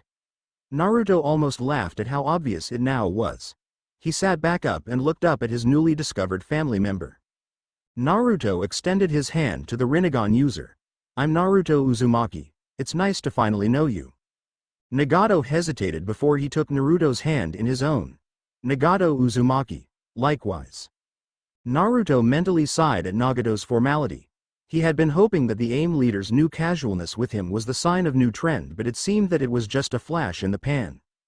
Now that that has been brought into the open, there is one more thing that I need to discuss with you, Nagato said, regaining his serious tone that he typically used. What is it? Naruto asked. I have a proposition for you. Up until now, you have been trying to prove your loyalty to me. With the success of your most recent mission, you have proven it, not to mention that you have displayed both your prowess and your potential. Akatsuki could use your services, Nagato said. You mean like on missions like the one I went on a couple weeks ago? Naruto asked. Correct. However, we cannot move against any other Jinchuriki because our resources are not at the level we need. It will take 3 more years before that can happen. During that time you would take on missions with the other Akatsuki members as well as receive training to increase your strength, Nagato explained. So you want me to help capture the other people that have Biju like how I did? Why do you even want the Biju? Naruto asked. Nagato stared at Naruto as he contemplated his answer. He knew that the boy's decision would hinge on how he answered. Would it be more conducive to tell the truth or say what Naruto wanted to hear? If he had asked even a day before, Nagato would have lied without hesitation, but now they were family and that fact had been acknowledged now. The dynamic between them had changed even if Naruto didn't realize it. For the sake of creating peace, Nagato opted for the truth. But to create true peace, first I must teach the world about pain. Pain helps us to grow and evolve, if we are willing to learn from it. With the Biju I will create a weapon that has the power to destroy an entire country. It will push people to strive towards peace that much harder. It will be an act of God. This decision will impact what path you take here in a megacure. If you accept, then you will do as I detailed earlier. If you decline, then you will be placed on a genin team and carry on like a normal shinobi. You can take your time with this decision, but you will need to make a choice by the end of the week, Nagato said, not giving him a chance to question his reason for needing the Biju. And what about Fu? I don't want to leave her here after I just saved her, Naruto asked. Simple, she will be your partner. Your choice also affects her, so it would behoove you to discuss this with her, Nagato said. I'll go do that now, and I'll let you know what we decide. Okay, Nagato? Naruto said. Nagato didn't know how he felt about Naruto calling him by his given name. Only Konoha called him by his real name. While they were family, he was still a god and Naruto was his underling. Just as Naruto was about to exit the room, he stopped and turned back to Nagato. I do have one more question. Tobi, he's really Madara Uchiha, isn't he? Naruto asked. Nagato was surprised that Naruto had figured that out, but he did not let it show. He only voiced his affirmation to the boy. Naruto nodded before he left. Nagato moved to a balcony on the far end of the room. From here he could see a good portion of a megacure. Ever since he had defeated Hanzo, AIM had been rebuilding and advancing. What was once a broken village was now the pinnacle of technology and shinobi arts. The building and even the rain was a testament to that fact. Nagato felt Konan appear at his side. She never said anything, and he was fine with that. Her mere presence was soothing to him. After all, even God needs its angels sometimes. Naruto stood on the top of his apartment building. His mind was heavy with the choice that was before him. It affected more than just him too, so he couldn't decide lightly. The idea of helping Nagato, his only family, and getting trained by the powerful shinobi of Akatsuki enticed him, but he didn't know what to think about the purpose of Akatsuki. Nagato said it was in the name of peace, but could that really be true if they killed people? Can you act in the name of peace while you're hurting people? Naruto looked up. It was raining. It was always raining, but Naruto didn't mind. He liked the rain. He liked the way it washed everything away. Naruto jumped off the top of the building and quickly entered and made his way to his room. Upon entering, Naruto saw Fu lounging on his couch watching his TV. "What are you doing in here? Don't you have your own TV in your room?" Naruto asked. "Yeah, but it's lonely in there, so I came over, but you weren't here. So I decided to wait for you to come back," Fu said with a smile. Naruto sighed. He couldn't argue with that, considering he had rescued her from a life of loneliness. Besides, it was nice to come home to someone. Naruto plopped down on the couch beside Fu. He didn't speak for several minutes, which was beginning to bother Fu. Since they had left the hospital, the two former Jinchuriki had talked non-stop. "Hey, are you okay?" Fu asked, slightly worried. "Oh yeah, I was just thinking," Naruto mumbled. "About what?" Fu asked, her curiosity stoked. "Well, it does involve you too, so I guess you should know too," Naruto said thoughtfully. Naruto proceeded to tell Fu about the offer Nagato made him, and about his hesitance concerning Akatsuki's true purpose. Fu took on a look of concentration before she said anything. "I agree with him. Sure, you can have peace without the need for pain, but people will just grow complacent. If you want to create a truer peace, you need to teach people about pain. Just look at us. We both just got out of lives that sucked and now things are good for us. We don't take this for granted because we know what it's like to be on the other side. We needed the nightmare to appreciate not being in it," Fu said sagely. Naruto stared at her dumbstruck. He had never expected an answer like that. It actually made a lot of sense. "Don't look so surprised, you jerk.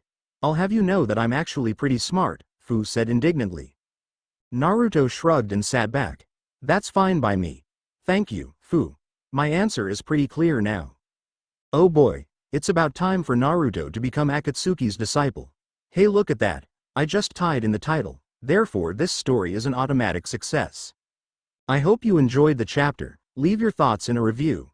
Also, does anybody know how old Nagato and Konan were when they died, or at least an educated guess? If you do know, let me know that too.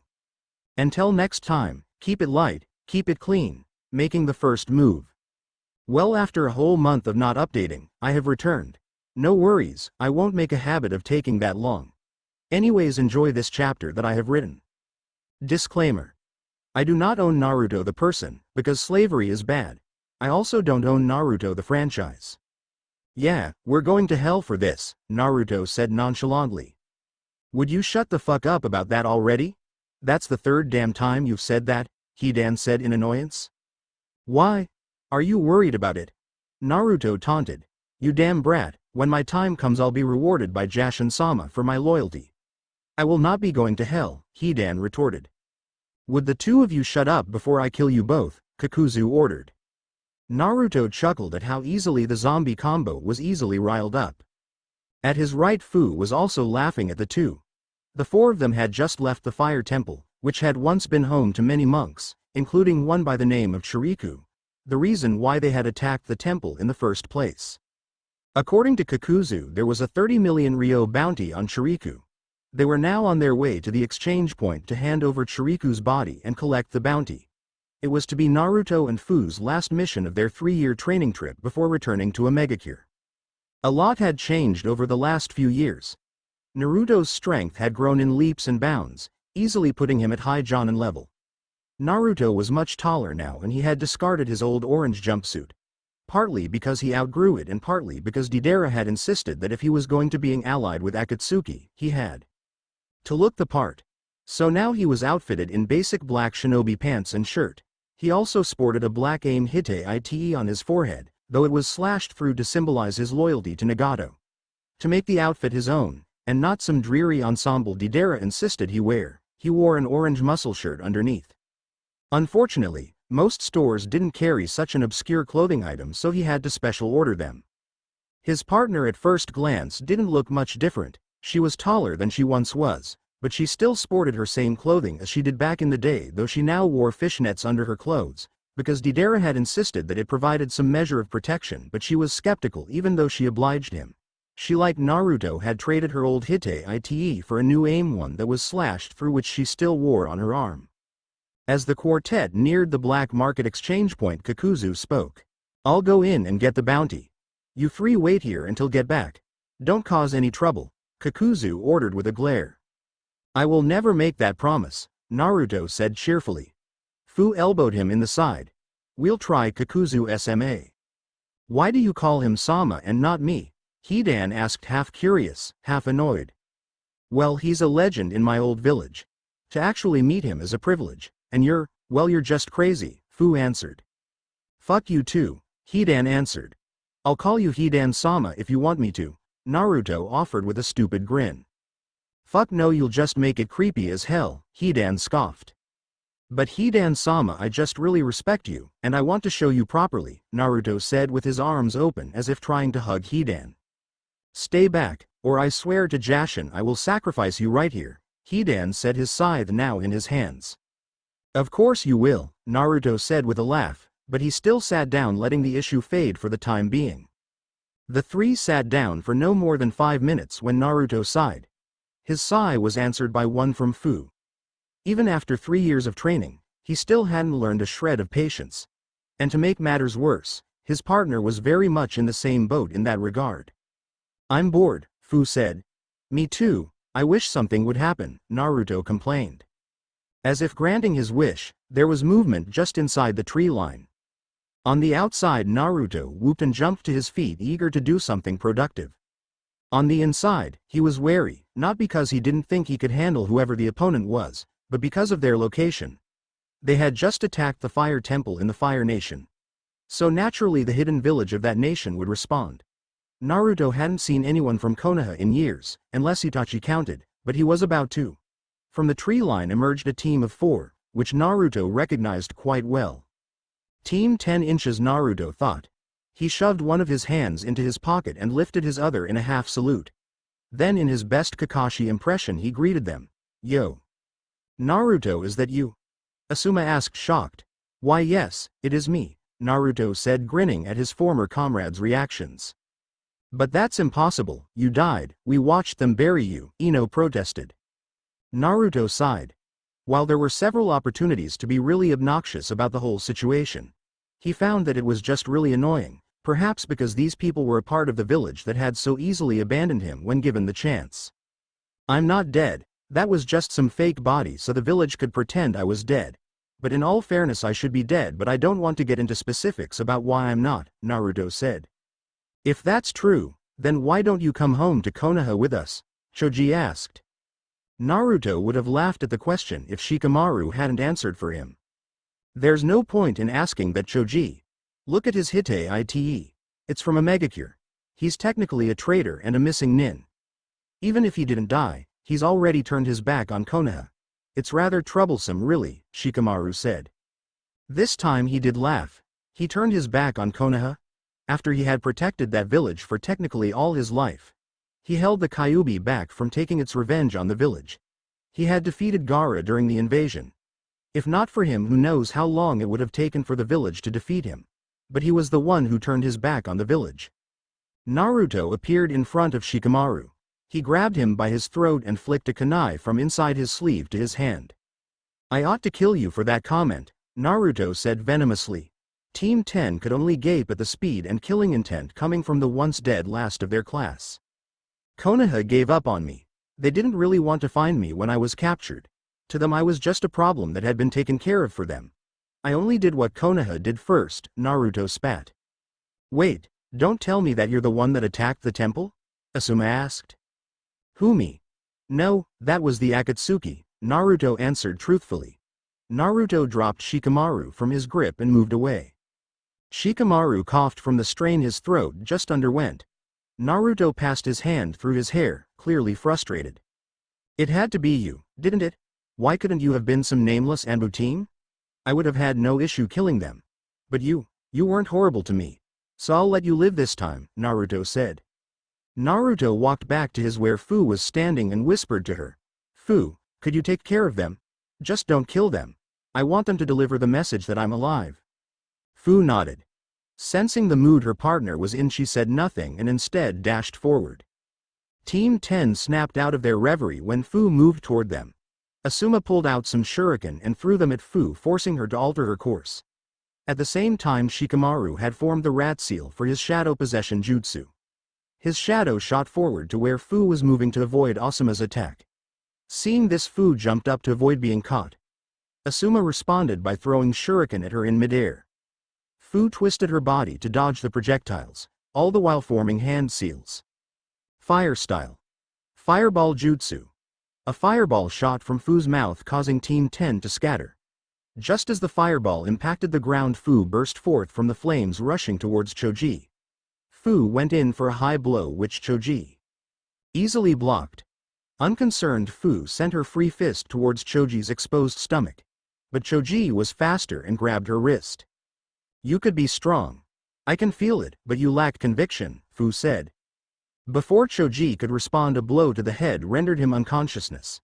Another Fu was behind him, which quickly dispelled from existence, its purpose having been served. The real Fu turned to face Asuma and Shikamaru. Just two left, Fu said. Two? What did you do to Choji and Ino? Asuma asked heatedly. I just removed them from the fight, they were liabilities. He lacked conviction and she is just plain weak, Fu said bluntly. Shikamaru's eyes widened slightly. This girl was able to take out two of his teammates with such ease. Just how strong was she?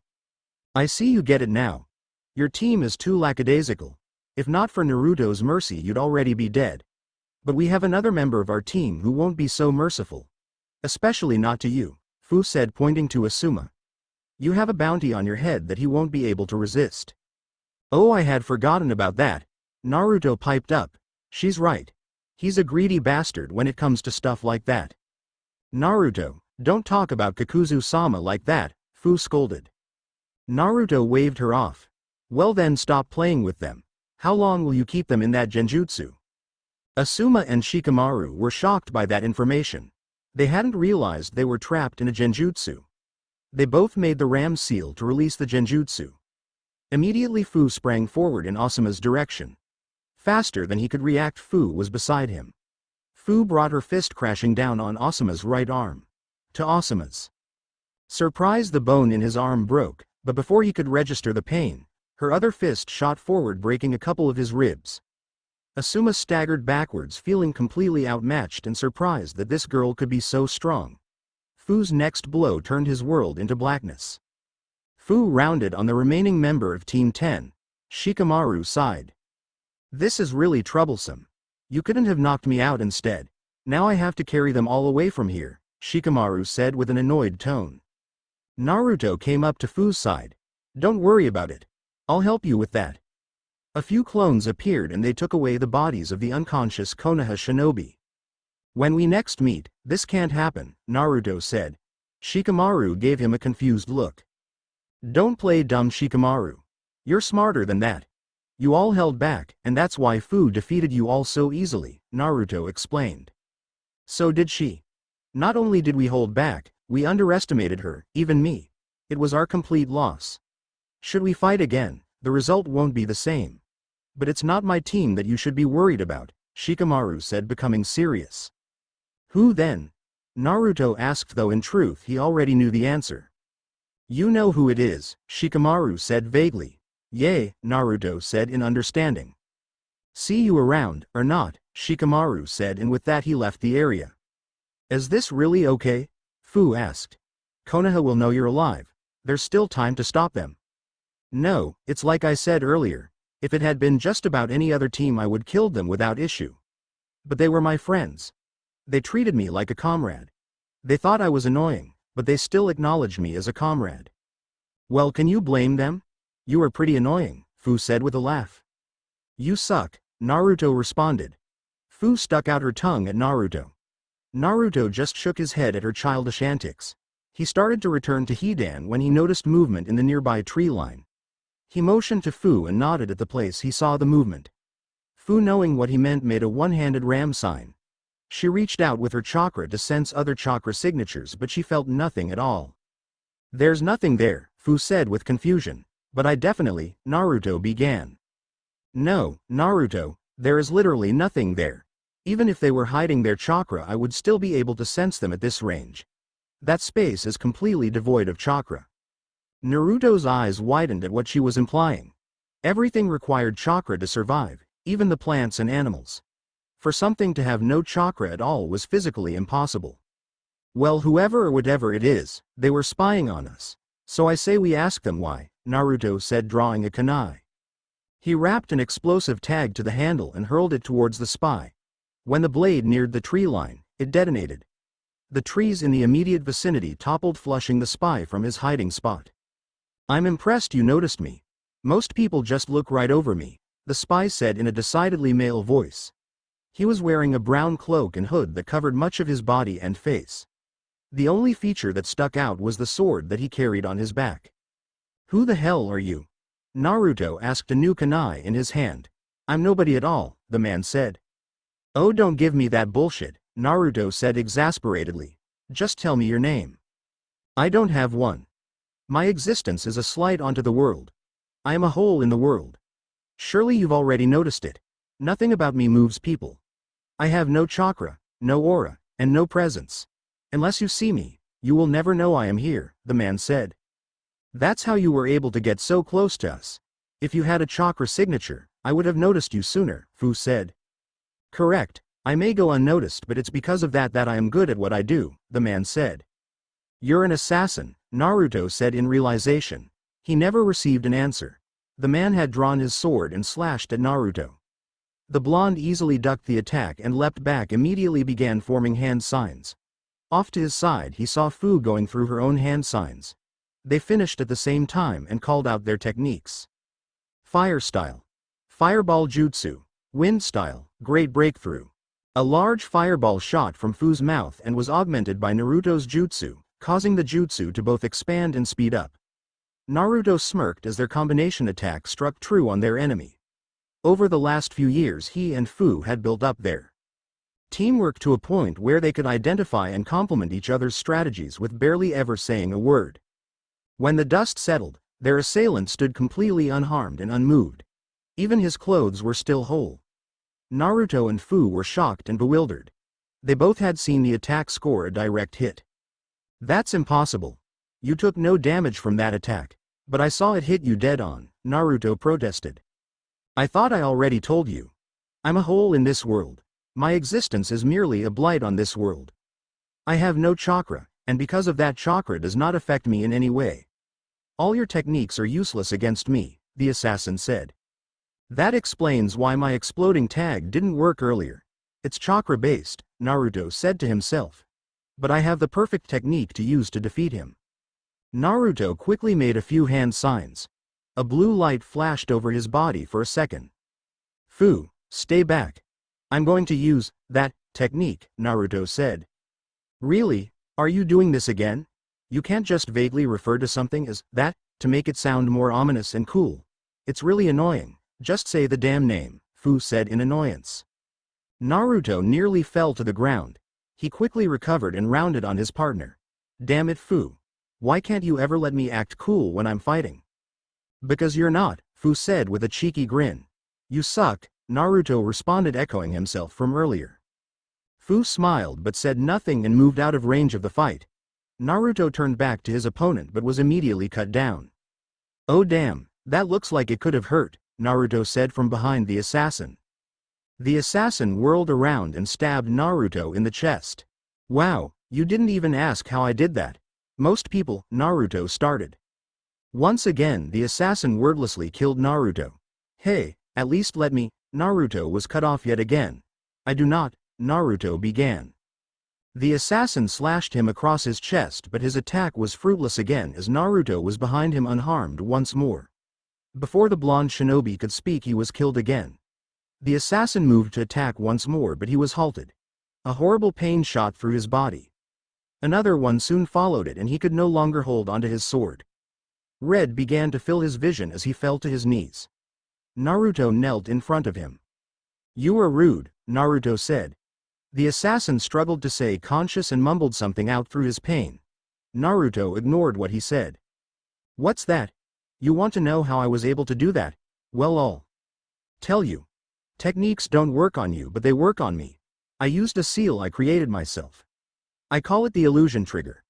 Whenever specific events take place, which I call trigger events, for example a lethal wound, the seal teleports me through space and time and places me in a random location within the immediate vicinity of my initial location. But don't worry about that. Go ahead and die," Naruto said, slitting the assassin's throat. "You know that's not what he said," Fu said with a laugh. "Well, he wouldn't let me finish any of my sentences," Naruto said with his own laugh. "So what did he say?" Fu asked. "Orochimaru will see you dead," Naruto said, a frown now marring his face. Truthfully, he had forgotten about Orochimaru. But apparently Orochimaru had not forgotten about him. And if Orochimaru had assassins like this at his disposal, who knew what he still had up his sleeve? Some of the other Akatsuki members had told him stories of the snake Sannin. He truly was a wildcard back then, and apparently he still was. Nagato will need to know of this, Naruto thought. Well, let's get back before Hidan sacrifices some poor unsuspecting squirrel to Jashin, Fu suggested. Naruto nodded and hurried after the green-haired girl. Has he actually done that before? Naruto asked. Fu shrugged. Probably. When the two came back to where they had started, Hidan was nowhere to be found. Hey Hidan, where did you go? Fu called out.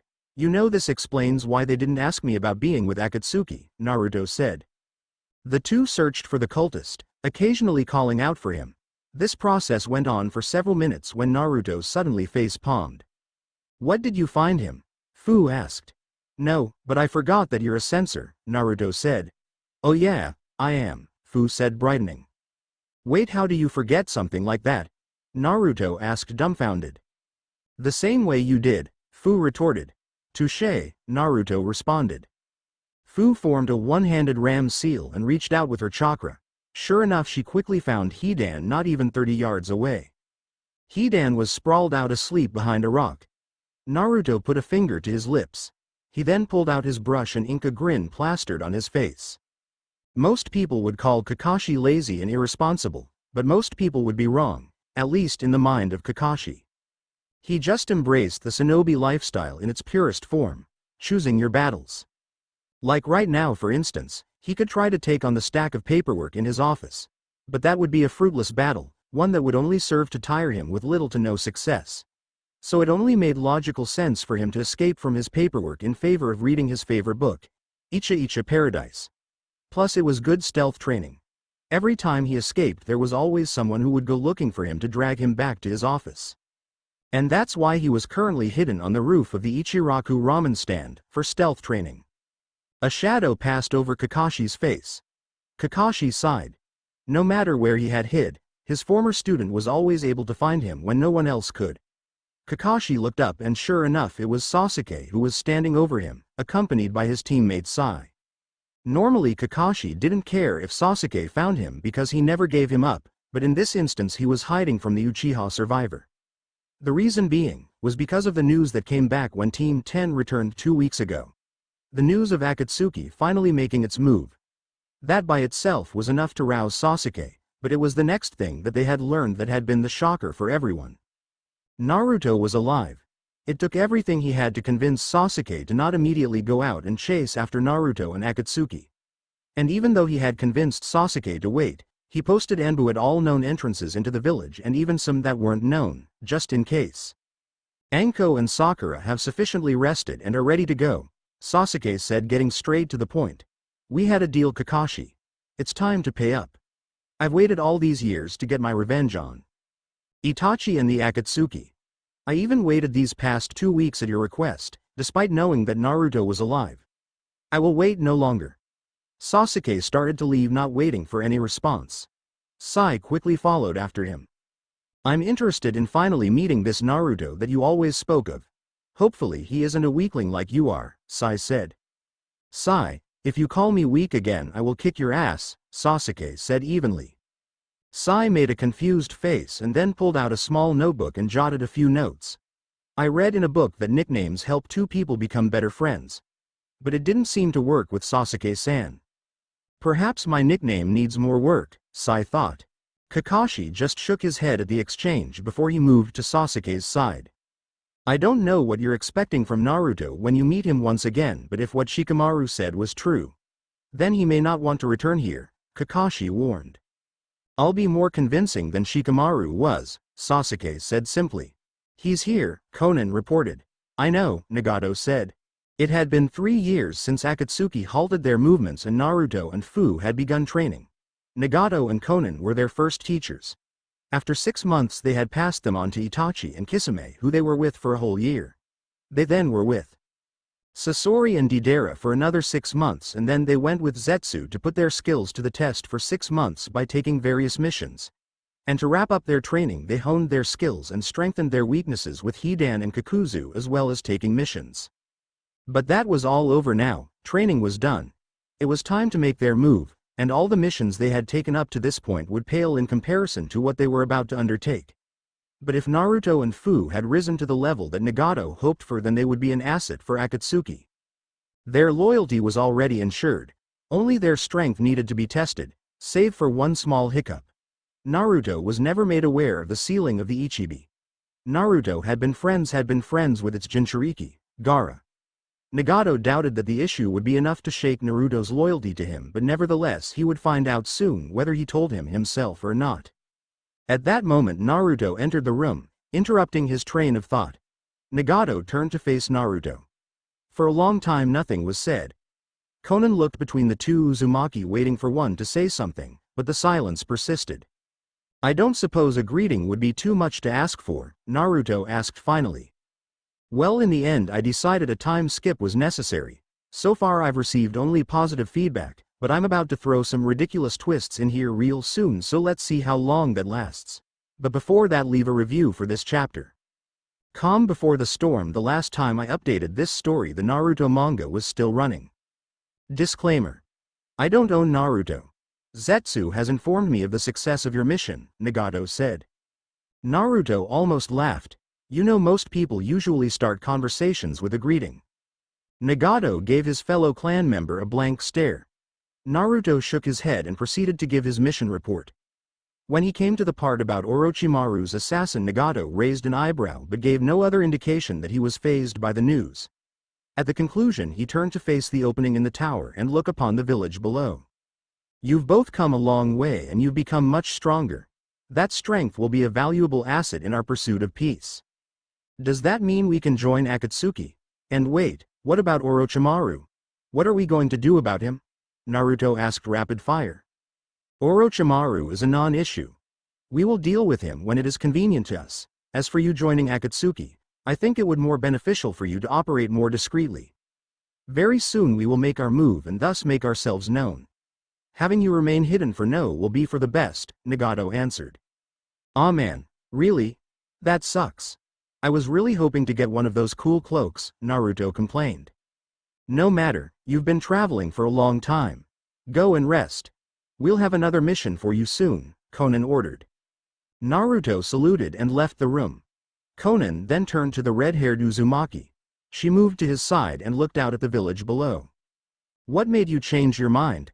I thought you intended for them to become members, Konan asked. Nagato was silent for several minutes before he spoke. We have a mission of our own, Konan. It is time this world is rid of the blight that is Orochimaru. And I will pass down judgment. Tell Zetsu to locate Orochimaru. We will depart once he is located. As for the others, I want them to begin hunting the remaining Jinchuriki. Konan frowned at her partner sidestepping her question about Naruto. But that act on its own said plenty. With no further comment, Konan dispersed into a flock of paper butterflies and left the room. At the bottom of the tower, Fu awaited him. Only Naruto and Konan were ever allowed into the tower that Nagato and his paths of pain resided. Everyone else was strictly forbidden under the threat of execution. Naruto made his way over to Fu and then turned into the heart of the village with Fu in step beside him. "So, what do you want to do now?" Fu asked. "We probably won't get another mission until the tomorrow at the earliest." Naruto shrugged. "I was going to get some ramen at some point, but..." Naruto looked up. "It's not raining. It's been raining every time I've ever been here. I thought it would be nice to enjoy that." My, could you actually be moving at a normal human pace for once?" Fu mocked. "And it's not raining in aim? I must be witnessing the end of the world?" Fu laughed at her own joke and Naruto joined in. The blonde shinobi kept walking, though Fu had no idea as to what the destination was. A training field was likely, she considered. "You know, you're being pretty quiet. Is every all right?" Fu questioned. "Pain isn't letting us join Akatsuki," Naruto answered. "What? Why?" Fu exclaimed. "Isn't that why we've been training this whole time?" "I thought so too. But when I brought it up, Pain said it would be better for us to move discreetly. I don't understand why he would change his mind like that. But it's not like I can force Tay issue. When Pain makes a decision, it's absolute." Fu sighed because she knew that he was right. As frustrating as it was, there was nothing they could do. But still, it was strange that Pain would change his mind like that. The green-haired girl wondered what caused him to do that. Before Fu realized it, the two former Jinchurikis were at their old training grounds. Fu looked up, still no rain. "Hey, let's spar. If Pain won't let us join Akatsuki, then let's become stronger. We'll make it so he has no choice but to let us in. Loser pays for ramen," Fu suggested. Naruto perked up at the idea. Sparring and then ramen, how could he say no? "I hope you're ready to lose," Naruto proclaimed. "You haven't beaten me since our very first battle," Fu retorted. The two smirked at each other and were upon each other in the blink of an eye. The remade Team 7, consisting of Sasuke, Sakura, Sai and Anko, with Hinata as an extra member, leapt through the branches of Fire Country at top speeds. Not since Naruto was captured had Sasuke felt such urgency as he did now. Naruto was alive. It should be impossible, but even at his former teammate's funeral Sasuke had his doubts. And now his suspicions were confirmed to be true. He was last seen near a bounty exchange station. The same place. Akatsuki was last reported to be sighted as well. There was no way it was a coincidence, but there was also no way they were still there. Instead, Sasuke had another target in mind. "Sasuke, what is the plan? Where are we going?" Sakura asked. "Yeah, come on kid, it's a bad idea for us to go in blind like this," Anko commented. "To a megacure." Shikamaru said that Naruto had an AIM headband on. Sasuke replied without dropping pace. "But it was slashed, which is unusual. A megacure's history of missing nin is negligible at best," Anko said. "I don't care about their history, but they'll have knowledge about Naruto. We'll get that information from them and then use it to see if we can figure out where he might be," Sasuke said. "It won't be that easy. AIM has had a strict isolationist policy since Hanzo the Salamander was in power. Anybody that has ever tried to enter the village without permission has been killed. Do you have a plan for that?" Sai asked. "I will make them let us in if I have to. Just be ready either way," Sasuke replied. Naruto was at his wits' end. They had gone 3 days without a mission. Sure, it gave him to work on his illusion trigger, which definitely needed some tweaks, but he was becoming restless. Naruto pushed his frustration away and glanced over the ceiling array that was displayed on his left arm. His illusion trigger was his prize technique, but it had some key weaknesses. It only protected him from physical attacks, which left him weak to genjutsu. And if someone is fast enough, they could get in a hit before it activated. It was because of the latter why Fu kept beating them when they sparred. During their 3 years of training, she had focused greatly on her speed, and now she was one of the fastest fighters he had ever encountered. Naruto looked over his shoulder to see Fu lounging on his couch, idly flipping the channels on the TV. Seeing her like this reminded him why getting this seal right was so important. Knowing he wasn't getting anywhere with this seal, he made some hand signs causing the array to vanish. "Any luck?" Fu asked. "Unfortunately, no, I can't seem to quicken the reaction time without further displacing the teleportation location. Which would negate my ability to counter upon its activation. It would only send the fight in pointless circles," Naruto lamented. It might, but at the same time there are few people that have enough stamina for something like that to be an issue, Fu reasoned. But that's not what I want. I need it to be right, not good enough. I'm going to get it. It's only a matter of time. Then I'll be able to move forward, Naruto said with conviction. I know you will. But you picked a good time to stop. Conan will be here in a second, Fu informed. Sure enough, the sound of paper fluttering filled the room, as Conan's signature paper butterflies filled the room. They swirled together in the center of the room before forming into the blue-haired beauty they had come to know over the years. Finally, Naruto exclaimed and bounded over to the Angel of Omegacure. Tell me you have a mission for us. Of a sort. Nagato and I are leaving on business that requires our attention immediately. You and Fu will be watching over Omegacure in our absence. I know it is not glamorous, but Nagato and I are trusting you with something precious to us, Conan said. When phrased like that, Naruto couldn't really say anything in complaint. Even though he really wanted to. We won't let you down. Hurry back, all right. We will. Conan dissolved into paper butterflies once more and vanished from the room. I hope they don't take too long. I don't like being sidelined like this, Naruto said. I'm sure they won't. This is the first time those two have left the village since we've known them. So whatever it is must be important. Besides, I doubt anything is going to happen while they're gone, Fu said. I know I've been gone from this site for literal years, but I'm back now. I am going to be on a monthly upload schedule. If I finish early, then I'll upload early, but I will update no later than 30 days from the previous chapter going up. Intrusions, happy holidays everyone. Hope the holiday and New Year treats you well. Disclaimer. I do not own Naruto. Sasuke and his team were approaching a dock that was on the opposite side of the lake as Omegacure. He could see in the distance the telltale skyscrapers that Omegacure was famous for. Soon they'd have their first real shot at a lead since Naruto was captured. And once Naruto was found, then he'd go after Itachi and the Akatsuki next. But first they had to find a way to cross the lake surrounding the village. Upon further inspection, he noticed a small pier on their side of the lake with a ferry docked. Hinata, we should be within the range of your Byakugan. What does the guard situation at the dock look like? Sasuke inquired. Hinata quickly activated her dojutsu. It's difficult to tell.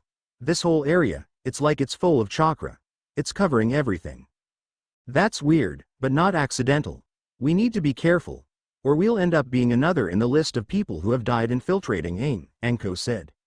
As best as I can see, there is only 2 guards posted at the dock. Their chakra is nothing impressive, likely Genin or new Chunin, Hinata relayed. The group made their way towards the dock. Immediately the guards were on them, questioning them. Sasuke looked at them, his Sharingan now active, and stared impassively as the 2 guards crumpled to ground unconscious. From here, Sai and I will go alone. We don't know what we will find in this village. Things could go badly and there is no reason for us all to be in that situation. The 2 of us have the best ability to get out quickly if something does happen, Sasuke explained. The Leaf Shinobi agreed without complaint. The males of the party boarded the ferry and with the use of another genjutsu were able to make the captain take them across. Remember, we are just here to gather information. Avoid confrontations at all costs. We go and find what we need and leave immediately, Sasuke ordered. Someone is here, Fu said. A pair of shinobi. They're masking their chakra, so I'm not sure what their level is, but there's no mistaking it. Fu was seated atop the apartment building they lived in. She had been keeping watch over the village with her chakra sensory jutsu when she felt the intruders. By stretching her chakra sensor to its limits, she could see the whole village and the surrounding area. Naruto came up beside her. Where are they? They're entering from the ferry. But there are no merchants, traders, or civilians scheduled to enter the village, Fu said. I'll check it out, Naruto said. He made a cross-hand sign and conjured a shadow clone. I'll let you know what I find. Keep an eye out for any other intruders. But be ready to back me up. Naruto leapt from the building and hopped across the roofs towards the ferries. Whoever was infiltrating the village was incredibly brazen to try to sneak in like this. Naruto knew of the reputation that Nagato had cultivated for this village. Everyone who had ever tried to enter the village without permission had been put down with extreme prejudice. So, either these shinobi didn't think they'd be caught, or they thought they were strong enough that it didn't matter. Naruto hoped for the latter. He could use some exercise after staying cooped working on his seals the past few days. Naruto landed onto the roof of a building near the pier. Sure enough, as Fu said, 2 shinobi stepped onto the street. Naruto's brow furrowed. There was no mistaking his former rival. And someone else he didn't recognize but looked a lot like Sasuke. Naruto dropped into the path of the 2-leaf shinobi. Well, isn't this a week full of nostalgia? First Shikamaru and now you. But I imagine that unlike my meeting with Shikamaru, meeting you here is not. We're here to bring you back to Konoha. By force if necessary, Sasuke replied. Oh, it'll be necessary. But I must say I wonder why Konoha would bother with trying to take me back. It'll been years since Akatsuki captured me. So, they must know that I no longer possess the Kyuubi, Naruto wondered. I don't care about that, Sasuke said, drawing his sword and activating his Sharingan.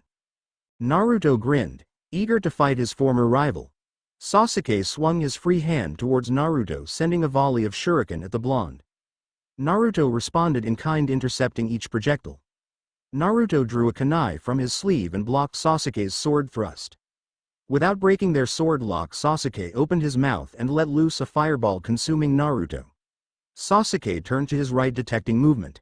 And on cue, Naruto stopped into view. Impressive. From the draw of your sword you were moving my eyes when the whole time your goal was your fireball jutsu. And yet, all that effort only for a shadow clone, but then you could tell with those eyes of yours, Naruto said. Now let me show you something good. Naruto performed a few hand signs and a pulse of chakra passed over him. With a smirk crossing his face, Naruto dashed towards his once rival. Sasuke parried the blonde's initial overhead slash and immediately countered with an inside slash. But as it connected, Naruto vanished.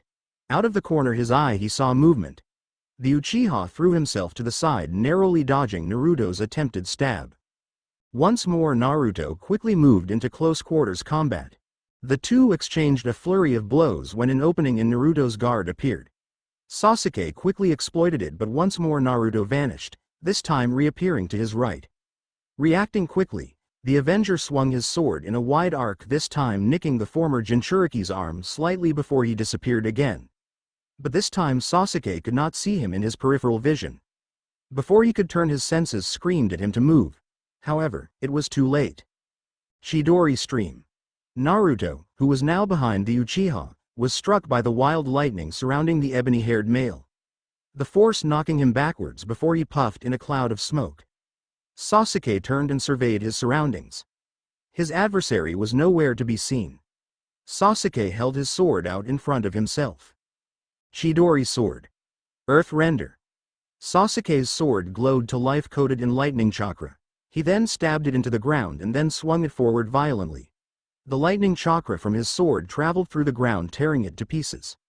Naruto, who was hidden in the ground, was thrown back into the side of nearby building. I will admit that your technique was in fact good, though it seems a bit imperfect. A short-range teleportation technique that is triggered by enemy attacks. Its reaction time is a tick slow and the teleportation aspect seems random and uncontrolled.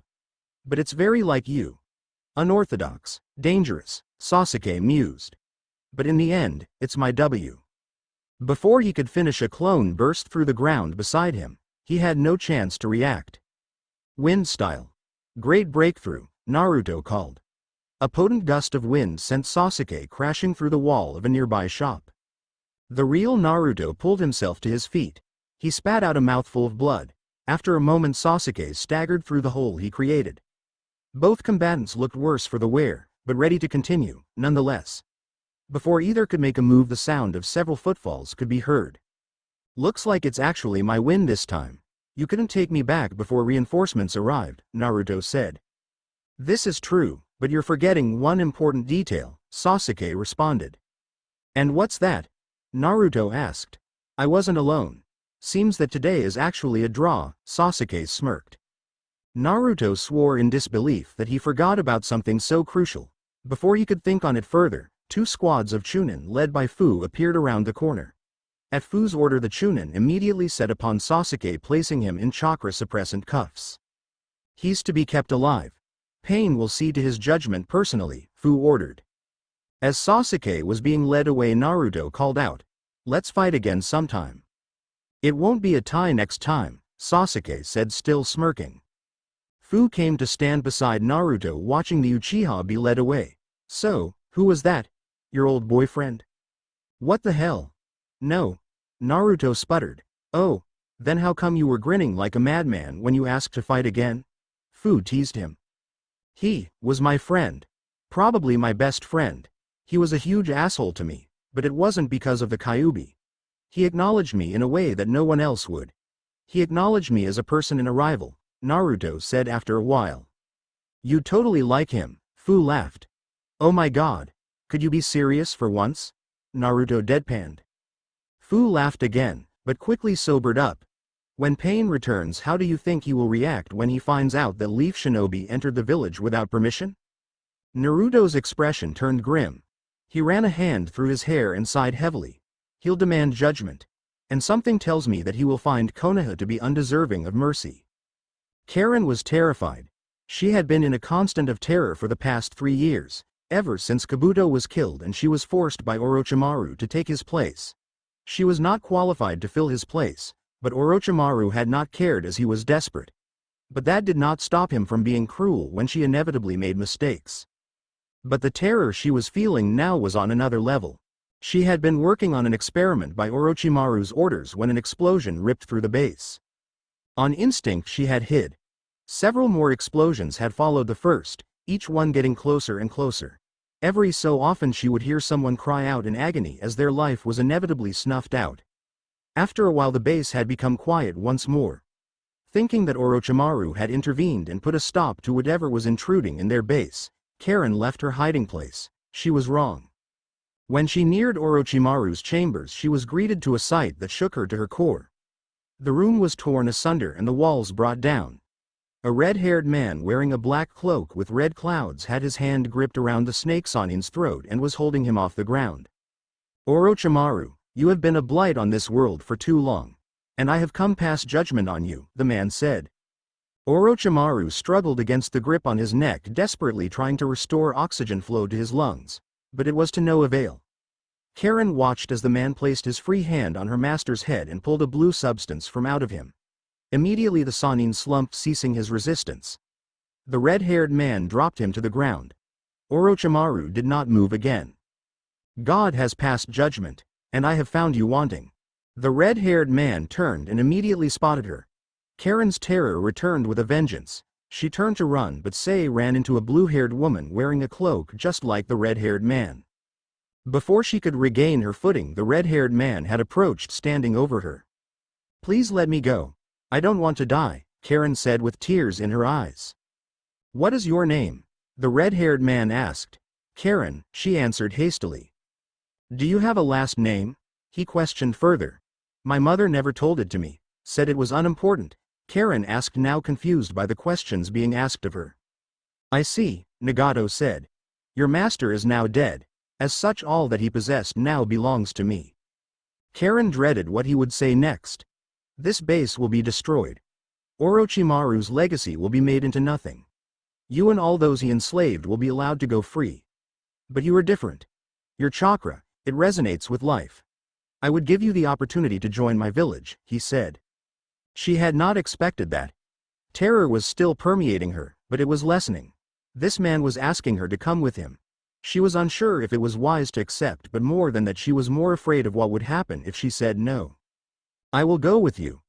Sasuke shifted restlessly. It had been a day since his capture. Naruto had not yet come to see him. He was becoming bored with the wait. Sasuke was unconcerned about escaping. His cell wasn't anything special. He'd escaped from worst. But before he did that, he wanted to speak to Naruto one more time.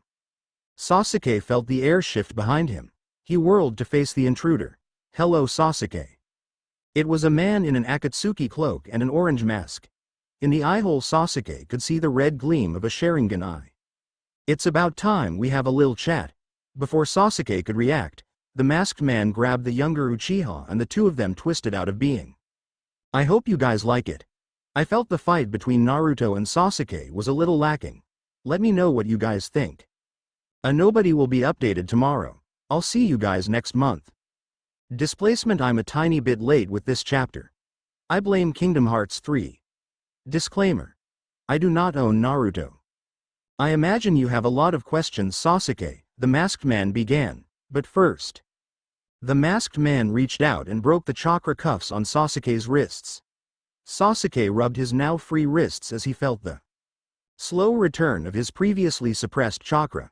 Sasuke took in his surroundings. The landscape was bare and dull looking. Not really. I'm aware of who you are, Madara, Sasuke said flatly. I had suspected that there was another Uchiha that helped Itachi murder my clan. Your presence here confirms that. How do you know that name? The newly named Madara asked. The new Hokage was my former sensei. When he took the hat, he learned some interesting things. He told me the truth because he thought it was better for me to learn from him than someone like you, Sasuke said. Oh. So, you know about how the village feared the Uchiha and alienated them, Madara mused. You know how the Uchiha planned a coup in an attempt to take back their place in the village.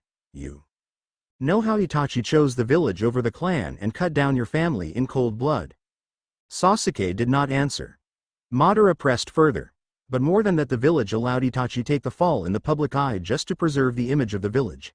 And yet, knowing all of this, you remain loyal to Konoha? My loyalties are hardly relevant to a washed-up old man who can't let go of the past, Sasuke quipped. You are right.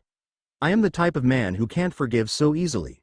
But then, why should I offer forgiveness when this world continually shows that it is undeserving? Madara replied with no small amount of anger. But you've given me a good idea. Let's see how forgiving you are. Madara closed the space between them and the two vanished from the area. In the land of the earth, Itachi was enjoying a rare moment of quiet. Was being the operative word.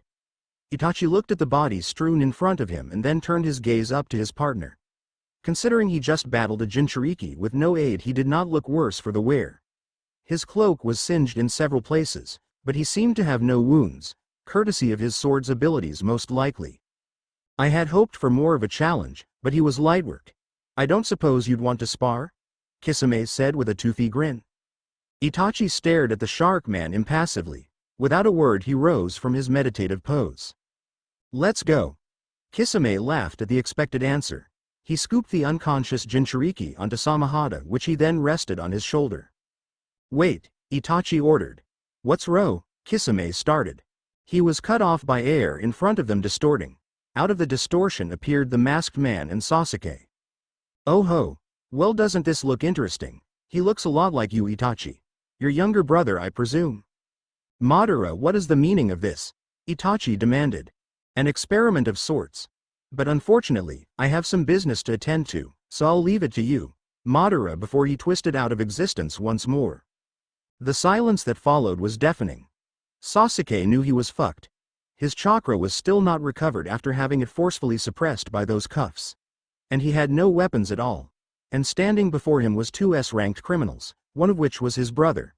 He had no chance of winning. At best, he could try to create an opportunity to escape. He then noticed the unconscious man on Kisami's sword. He recognized him as one of Iwa's Jinchuriki. Hello, foolish little brother, Itachi greeted. I had not expected to meet again in such a fashion. But tell me, do you know possess eyes like mine? Sasuke scoffed but did not answer. Instead, he changed the subject. I know the truth. I understand why you did it, but I have no desire to forgive you. I will still cut you down. Before Itachi could respond, Sasuke had his hands in a tiger seal and spat out a fireball at Kisame. Kisame laughed and created a water shark that collided with the fireball, creating a veil of steam. The shark man's laughter was cut short as felt himself sink into the ground. What is this? Kisame exclaimed. Earth style. Swamp of the underworld, Sasuke said from beside him. Sasuke grabbed the body from off of Samahada and dashed off. Come back here, you damn brat, Kisame roared as he struggled to escape the thick mud he was trapped in. After a minute, Kisame finally managed to pull himself free of the mud. At that point, Itachi came up beside him. And where the hell were you? Kisame demanded. I was attacked by a lightning clone of his, which then exploded and caused me to be temporarily paralyzed, Itachi explained. You fell for that? I thought your Sharingan allowed you to see through stuff like that, Kisame asked. I would have, but he baited you into creating that steam cloud knowing you couldn't disperse it with your sword. Doing so obscured my vision, allowing him to briefly paralyze me and trap you, Itachi further explained. Huh, damn. Your kid brother is pretty smart, and he knows some interesting techniques, Kisame said. I wonder why he didn't try to kill you. He said he would. His chakra was dangerously low. He likely used all that he had just to get away, Itachi said. So are we going after him? He took the Yanbi, Kisame asked. No, your fight with the Yanbi likely already alerted Iwa. They are certainly out in mass looking for us. If we go after Sasuke, we'll be discovered and draw us into a needlessly large fight. For now, we retreat. It feels like a waste, but whatever you say, Kisame obliged. You've grown quite a lot, Sasuke, Itachi thought. I had expected our first meeting to be more explosive. It seems I was right to entrust the future of the clan to you. The day when you wipe clean the sins of our clan is coming soon. But before that I need to learn what Madara is up to. Now would you care to explain to me how in the hell Sasuke managed to escape without anyone noticing? Naruto asked, his voice laced with anger. Why was no one watching over his cell? Naruto towered over the man before him, the warden of the prison. The man cowered at the killing aura that Naruto was releasing. I thought that he was secure. He was still cuffed. And there was no evidence of the door being forced open, the warden sputtered. He was a fucking Uchiha, and more than that, he was strong enough to trade blows with me. Now does that sound like someone who merited lax security? Naruto roared. No, the warden whimpered. Without any prelude, Naruto stabbed a kunai through the base of his skull. Fucking idiot. Naruto turned to the closest guard. You're the new warden. Don't fuck up and you won't meet the same fate. Now get the hell out of my face. All of you. The newly appointed warden and the remaining guards fled. Fu came up behind Naruto and leaned on his shoulder. She inspected the fresh corpse at his feet. Seems a bit brutal, don't you think? Considering I didn't feel his chakra leave the building, it's most likely that he was teleported from the building, Fu suggested. What, like a space-time jutsu? Naruto asked. I suppose it's possible, but there's nothing to suggest he knows one. True. But he definitely allowed himself to get captured a little too easily, don't you think? He seemed more interested in fighting you. Also, didn't he have a partner that got away? Maybe that guy got him out. Although his chakra vanished right around the time you engaged with Sasuke. Bah, who knows? Fu threw her hands up in frustration. The first time Pain leaves us in charge of the village and two people get into the village and they both get away, Naruto sighed. Damn it. We need to make sure neither of those two are still present in the village. After that, bring Zetsu here and have him find those two. You got it. A pair of Iwa shinobi were searching through Roshi's hut, but as was expected, it was empty. There were signs of a struggle all around the hut though. This is pointless. Whoever it was that kidnapped Roshi is likely long gone by now, Kuretsuchi complained. Let's just go back. Not yet. Dad gave us orders to find him if he's still in the area, and if not, get an idea as to who took him. Now come on, let's follow this trail and see if it can lead us to any clues, Akatsuki ordered. Kuretsuchi grumbled but complied to the orders. The pair followed along the path created by the destruction. They passed various jagged earthen structures that were eaten away but was almost certainly Roshi's lava release. But perhaps more curiously, the whole area was soaked through as if it had been underwater. They walked for nearly 10 minutes before they found an end to the destruction. I guess this is where the fight ended. Let's search the area, Akatsuki suggested. With a nod, Kuretsuchi began looking around the area.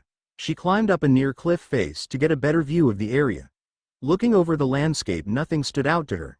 As she said before, Roshi's captors were long gone. As she was about to return her father, he called out to her. Kuretsuchi, over here. I found him. What the hell? She exclaimed. She quickly jumped down the cliff she was on and made her way to where she heard her father. After crossing two nearby ridges, she came up beside him. Down there, her father pointed. She looked down into the valley, and sure enough, at the bottom was Roshi and some other guy she didn't recognize. Roshi's captor, maybe? They were both unconscious. Who's that other guy? She asked. I don't know, we'll take him too and interrogate him. Maybe we can get an idea for who has tried to take our Jinchuriki, Akatsuki suggested. Sasuke can't catch a break and Madara is becoming more active again. I hope you're excited as I am. Be sure to review. See y'all next time, jailbirds. Hello once again, readers. I'm back with another chapter. Enjoy. Disclaimer. I don't own Naruto. So, there's no trace of Sasuke or his look-alike anywhere in the village or anywhere within a 5-mile radius? Naruto questioned. No, we also investigated nearby towns but there were no signs of either of them, Zetsu informed. Maybe you shouldn't have been so careless with security just because leader is away. Naruto took a step towards Zetsu, teeth clenched, but Fu grabbed his wrist and held him back. Naruto let out a grunt of frustration but relented. You can leave now, Fu ordered. Very well. Try not to fuck up again, Zetsu said before sinking in the wall and disappearing. TCH, he really pisses me off. He talks all high and mighty for someone so weak, Naruto grumbled. Don't let him get to you. He's just trying to rile you up, Fu soothed. Maybe, but what really pisses me off is that he's not wrong. Pain trusted me to watch the village and I failed him, Naruto lamented. He tried to throw his hands up signaling his frustration, but a weight held one of them down. He looked down to see Fu still holding his wrist. She quickly let go, murmuring an apology, a blush adorning her face.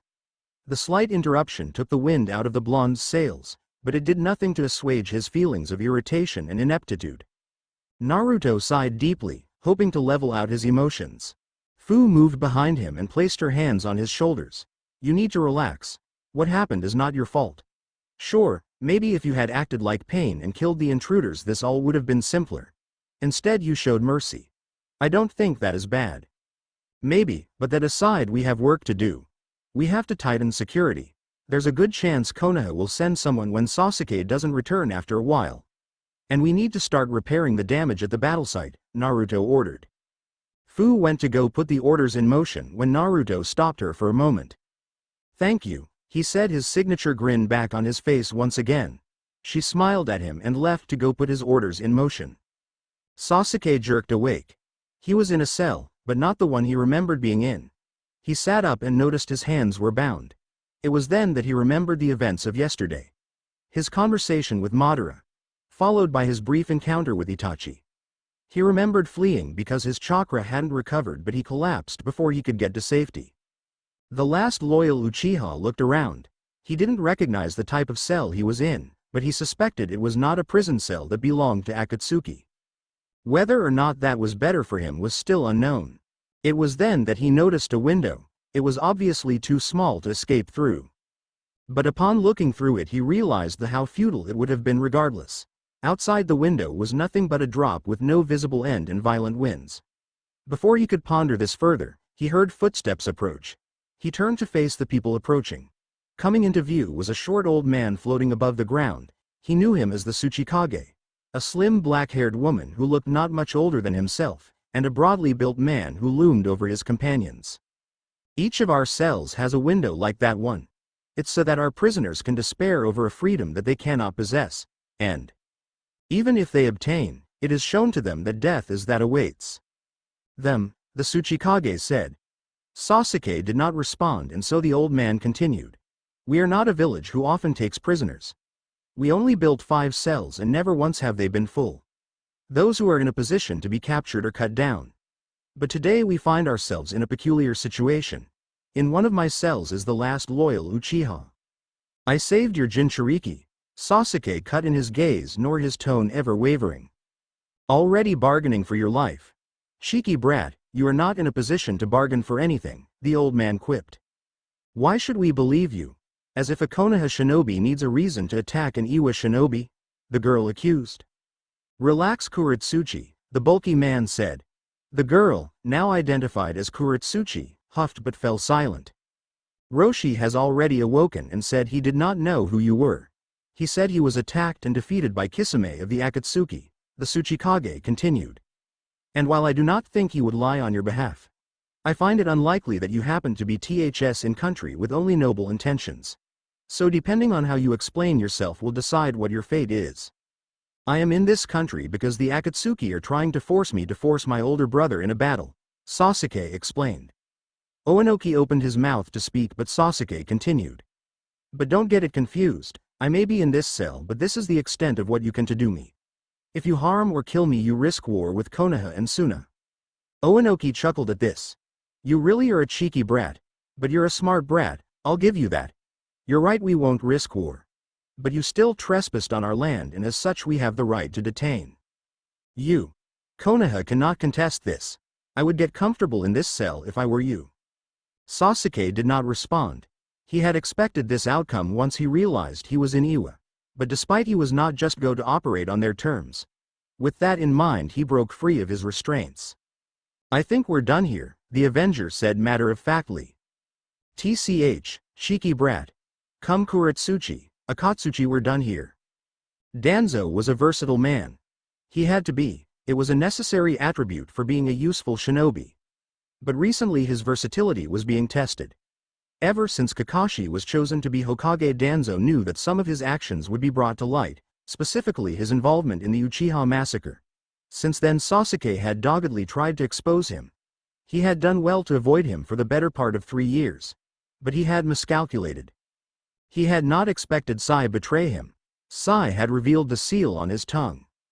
And Sasuke, being the apprentice of Jiraiya, was able to convince the Sannin to break the seal. Sai's testimony had unearthed all of his rude activities. He had immediately been placed under house arrest pending an investigation and then trial. His only reprieve had come in the unlikely form of the Uzumaki boy. He had apparently survived being captured and Sasuke had immediately diverted his attention away. But even with the spotlight off of him, Danzo did not have a clear path to slipping out of this impending trial. Hiruzen had let his actions slide because he understood what he was doing was necessary. Kakashi did not share the same sentiment. The bandaged man's thoughts were interrupted by the appearance of a presence behind him. Hello Danzo. Danzo turned to face the intruder. He wore an orange spiral mask and an Akatsuki, but despite this defining features Danzo did not recognize him. How the mighty have fallen. Once a rival to the revered Sandaime but now reduced to this, a jaded old man that is shunned by his own village, the intruder mocked. Who are you? Danzo demanded. You can call me Madara. Danzo's visible eye widened. Good, you understand the futility of your situation, Madara said, and without warning he attacked. Madara grabbed Danzo by his throat and lifted. Without prelude he crushed Danzo's windpipe. He then followed up by stabbing him through the heart. Danzo struggled for a moment before his body went limp. The Uchiha dropped the now dead Warhawk. He reached down and ripped the bandages on his face away, revealing Shisui's eye. The self-proclaimed Madara plucked the eye from Danzo's skull. He then took off his mask and placed the eye into his empty socket. It's been some time since I've had vision like this. I must thank you Danzo for keeping this eye safe for me. I had thought using it was not necessary, but my plans have been delayed recently. With this I can put things back on track. Without another word the Uchiha twisted out of existence once more. Madara has Shisui's eye. Sasuke is a prisoner. And poor Naruto just wants to prove himself. Also I've been thinking about trying to make the chapters longer, but I don't want to bog them down with so much plot in each chapter. What do you guys think? Should I stick with the lengths I've been doing until now or go for something longer? I'd love to hear your thoughts about it. Please review. Until next time.